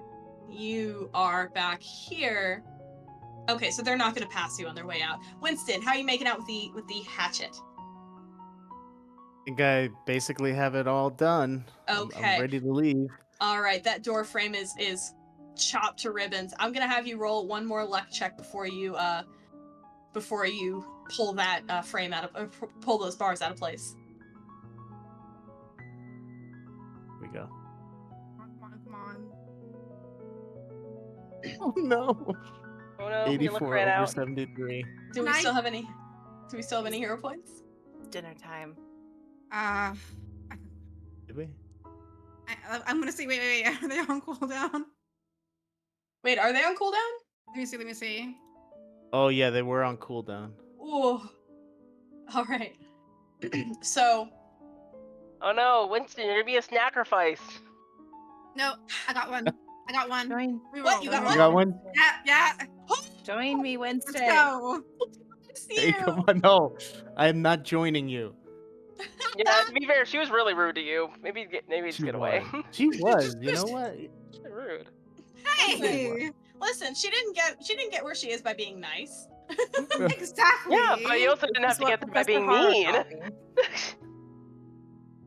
Oh, Yes. excellent. 59 under 73. Yeah, Winston, you summon every bit of manliness in your entire body, and you rip those bars off in one shot. You don't struggle with it or anything. You throw it to the side.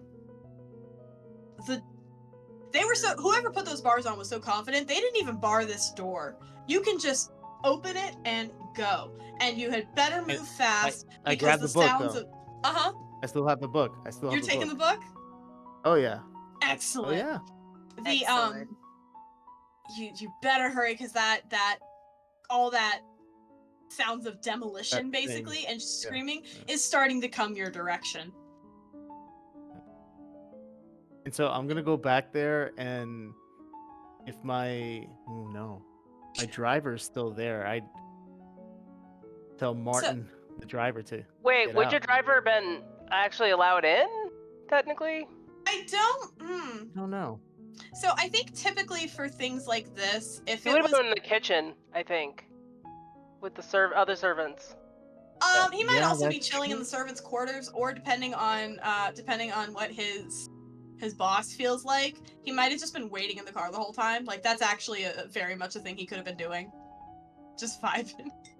Or he Yeah. could be in the servants' wing, which would not be far from here. I'm gonna go to the car, and I hope that he's in the car. If not, and I'm Not gonna use at the car and get out. Understandable. Now, Yeah. just for the record, I'm curious, because you are a dilettante. You're a man of some interesting and expensive hobbies. Do you know how to drive? Yeah, I mean, I used to go on Grandpa's lap and drive. How hard can it be? How hard can it be? Excellent. You'll be fine. So Totally. so we've got 3 survivors in various states of disrepair. Making your way out. You're all gonna end up circling around the same side of the house, and I'm assuming you're not checking for survivors. You're not stopping to pick up people. You were just No, going. Getting wait. the hell out. If I see the professor and Miss Boyd, I am going to honk and tell them to, come into the car. And is anybody here have experience driving? I drive a car. Okay, all right, we'll switch. You can drive. Let's go. Let's get out of here. All right. So as you're rounding the building, I'm actually just gonna make a couple of more little rolls for me for my health and enrichment. What's you guys' movement look like? We got a 7, we got a 7, we got a 7, except that some of you are feeling the owies. Okay. I'm gonna say... Alright. So, you all are moving along and I'm sorry, that was a secret roll for the audience. I'm gonna say that you all are making it around the correct, obviously you're going around the side of the house that doesn't sound like it's actively collapsing. The only trick is gonna be that all of the cars are out front, so you will have to pass on the other side of the foyer at some point. But most of your journey is uninterrupted. You don't see anybody else on that walking path. I mean, there aren't any other survivors out here. There isn't anybody else running away. It seems like probably a lot of them got caught in that crush. And you're making it around the side of the house. Dorothy, with your one good arm, you are supporting Professor Harrow around the waist so that she can, kind of limp her way along with you. And you two are coming around the side of the house. You can see the drive where the cars are. And you are coming around. Winston is catching up very close to you because he can actually run. You 3 come around just in time to see that far wing of the house. You just see it all shift. It all just shifts down, and then the walls start to lean and crumble inward. And a window breaks somewhere along the way, and you just hear this horrible shriek, louder and more awful than anything any people could possibly make. And very briefly, this black tendril comes whipping out of that hole where the window pane used to be and just rips that hole even wider, and then just slinks back into the building. And I'm gonna have you all three roll sanity one more time. Let my baby free. Let A him out. one. Oh, Oh, That'll wow. me. Dr. Harrow is Oh. fine. So sane right now. I failed. 89. 89 out of 55. Ugh. And Dorothy got an 80, Oh, and I got Juliana 80. got a Sorry. 1. All right. So that means It's okay. The driver's sane. oh yeah, I didn't roll for the drive. Well, I'm glad you got sane. I'm glad you're sane because we're about to go nuts. so Juliana, you're only going to take 1 point of sanity damage. The other 2 of you are both going to take 5. That's not gonna be good for our brain cases. Nope. No. Actually, I'm gonna do one more roll, and this is just a funsies. Excellente.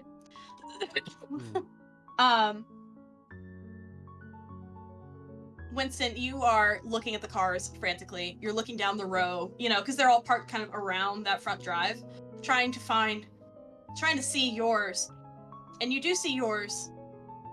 The driver's seat is empty. You have no idea where Marvin is. It's possible that he just ran. Yeah. But you don't know. You gotta get out of here. We gotta get out of here. Here's a car. Here's your car. Let's go. Let's go. We gotta get out of here. You can't stay here any longer. Let's go. I am running towards the car. Hopping, right? Yeah. Oh, God. Oh, that's right. You know what? Can you roll me a luck, please? I want to see which one of your legs is broken. 22 out of 55. Okay, good. It's your left leg. You can still drive. Foundry loves me tonight. You shouldn't be driving, but you can. Fine, I'm so sane. That's the important part. Yeah. Kind of babbling to myself, I guess, at this point, because I got hit by that was a chunk of 5 in one go, so Yeah, that's pretty babbling bad. a bit. Something about like Dorothy saying something underneath her breath about the fact that she's like, "Oh my god, I have just the worst taste in women." Nah, you have good. I mean, you probably got away with the most sane one there. I did, but I meant the fact that I was interested in the redhead initially. Oh yeah, no, terrible choice. Your first mistake was PhD student. Like that should have been a red flag right there. Yeah. So, you guys make it to a car by the grace of God, assuming that God exists anymore. Because really, honestly, He's inside the building. Some form of God. Yeah. You're right. The Black Goat of the Woods, she's here. Here, and she's beautiful, and you guys are running away. When you Yeah, I'm okay with that. Anyway, the keys are in the car. I'm gonna have whoever is driving do a hard drive auto check to peel on out of here. Oh no. Oh shoot, okay. Don't Let worry. my You got baby it. free. Let him free. Okay. How much luck do I have to sacrifice to make that a hard success? To make that a success, it would be Yeah. 20 luck points. 20? Yep, and you have Okay. 55 now. Fuck it, we ball. Okay. Excellent, fuck it, I we ball. sacrifice. Yep, absolutely. So that takes your 30 down to a 10. That is a success. You managed to Yes. get the car Okay. going. You get the ignition started, and you extricate yourself from the parking situation, which is impressive. And then you peel on out of here.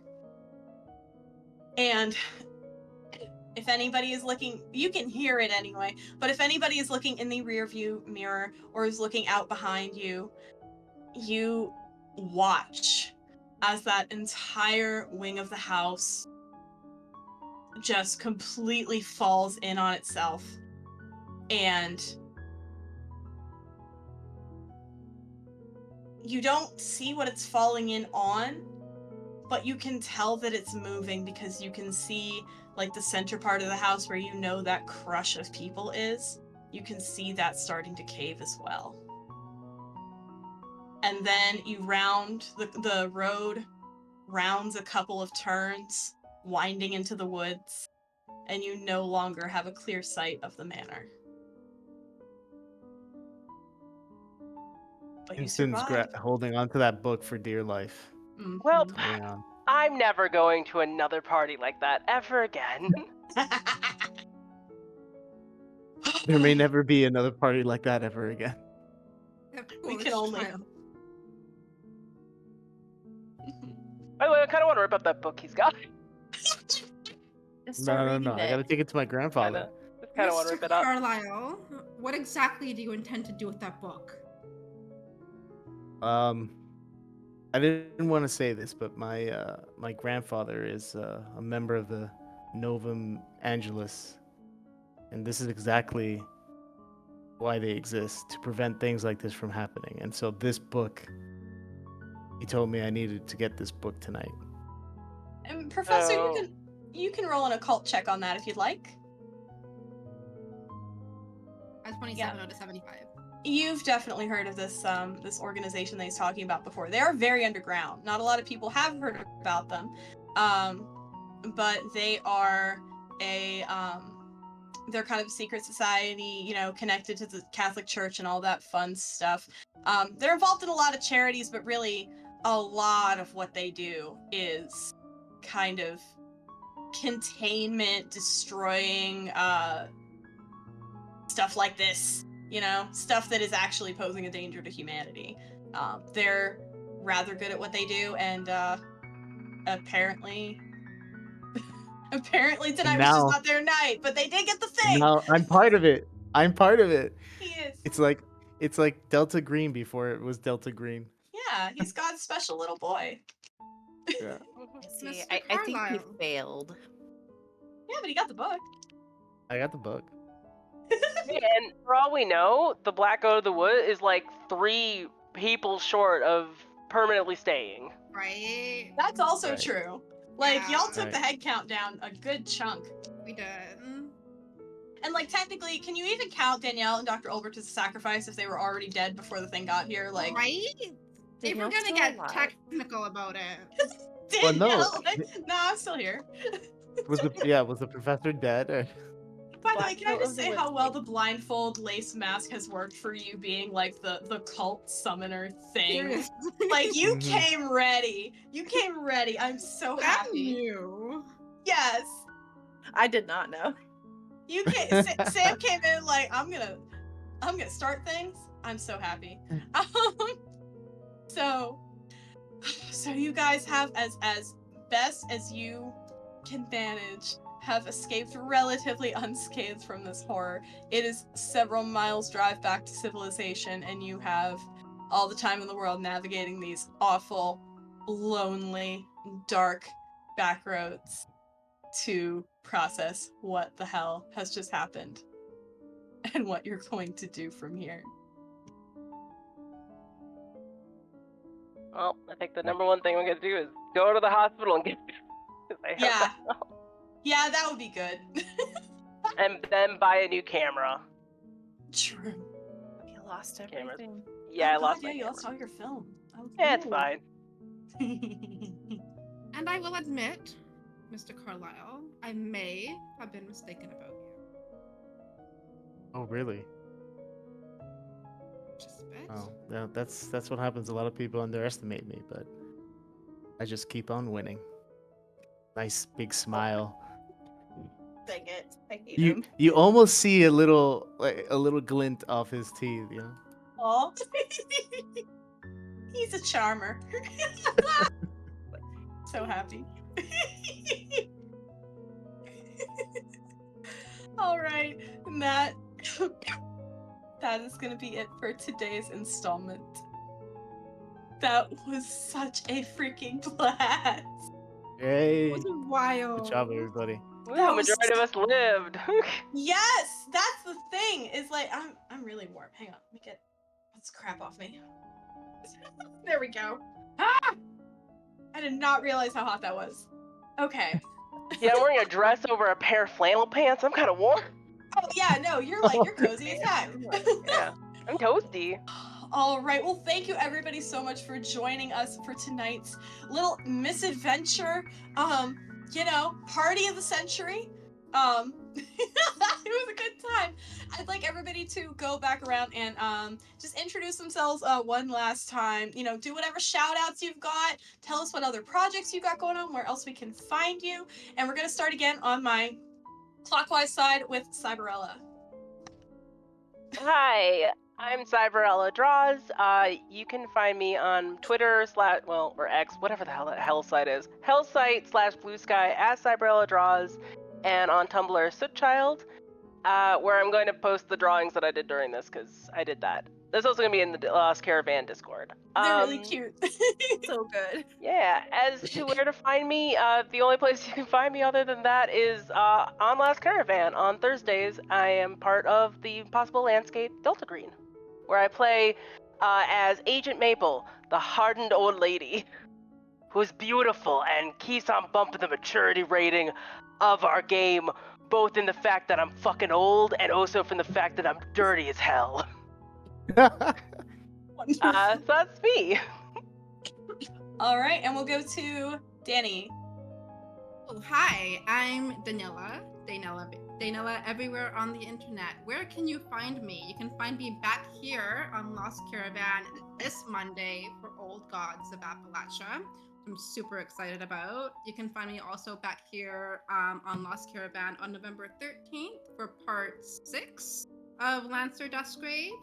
And if you want to play a little game, I made a little game for the Spooky Game Jam, Lost Caravan Spooky Game Jam this year. It's called The Haunting of Duncan Hill. You can check it out for free on itch.io. And that's all I have going on. So that's me. Awesome. Adrian?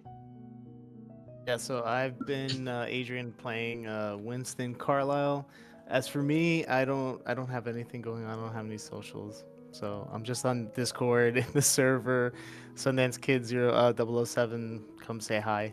And I don't know, the next time, this is my third time playing with Lost Caravan, and it's always been enjoyable. And Switch, thank you so much for being an awesome keeper, and everybody else for being great role players. It was a lot of fun. I had a really good time. It was. This was an awesome game. You guys rock. And Sam. Hi, I'm Sam. I played Danielle tonight, just to confuse everybody since we have a person named Danielle. Yeah, you can't really find me anywhere. I just kind of pop up and do what I want and then disappear again for a while. But I do have a website called Indie Scribbles where I write about indie TTRPGs. Have not updated it in a little bit since life's been crazy, but I'm looking to do so very soon. Other than that, not much. You can find me at Sammy Scribbles on Twitter and on the Blue Sky and here on the Lost Caravan. But just remember that in the House of Relay, Dead Cthulhu waits dreaming. On his dream pop shit. Queen. Icon. Moisturized in his lane. Vibing. Anyway. And I have been Switch, or Switchel Sweets in the Lost Caravan. I've been your keeper for this evening, leading the brilliant Dr. Magdalene Ulbert to an incredibly predictable conclusion. And you can find me very occasionally here in the Lost Caravan. Other than that, I am, after this stream ends, I'm going to crumble away and return to the Atlantic from whence I came until the next time that I appear on the Lost Caravan stream. So thank you guys, everybody, so much for joining us tonight. We're gonna get ready to go over and raid another channel. So hang out for that, absolutely. Keep the energy going. It's been so much fun. This was such a good crew, and thank you guys so much for joining us. I had a lot of fun. It's always a pleasure to be here with you guys.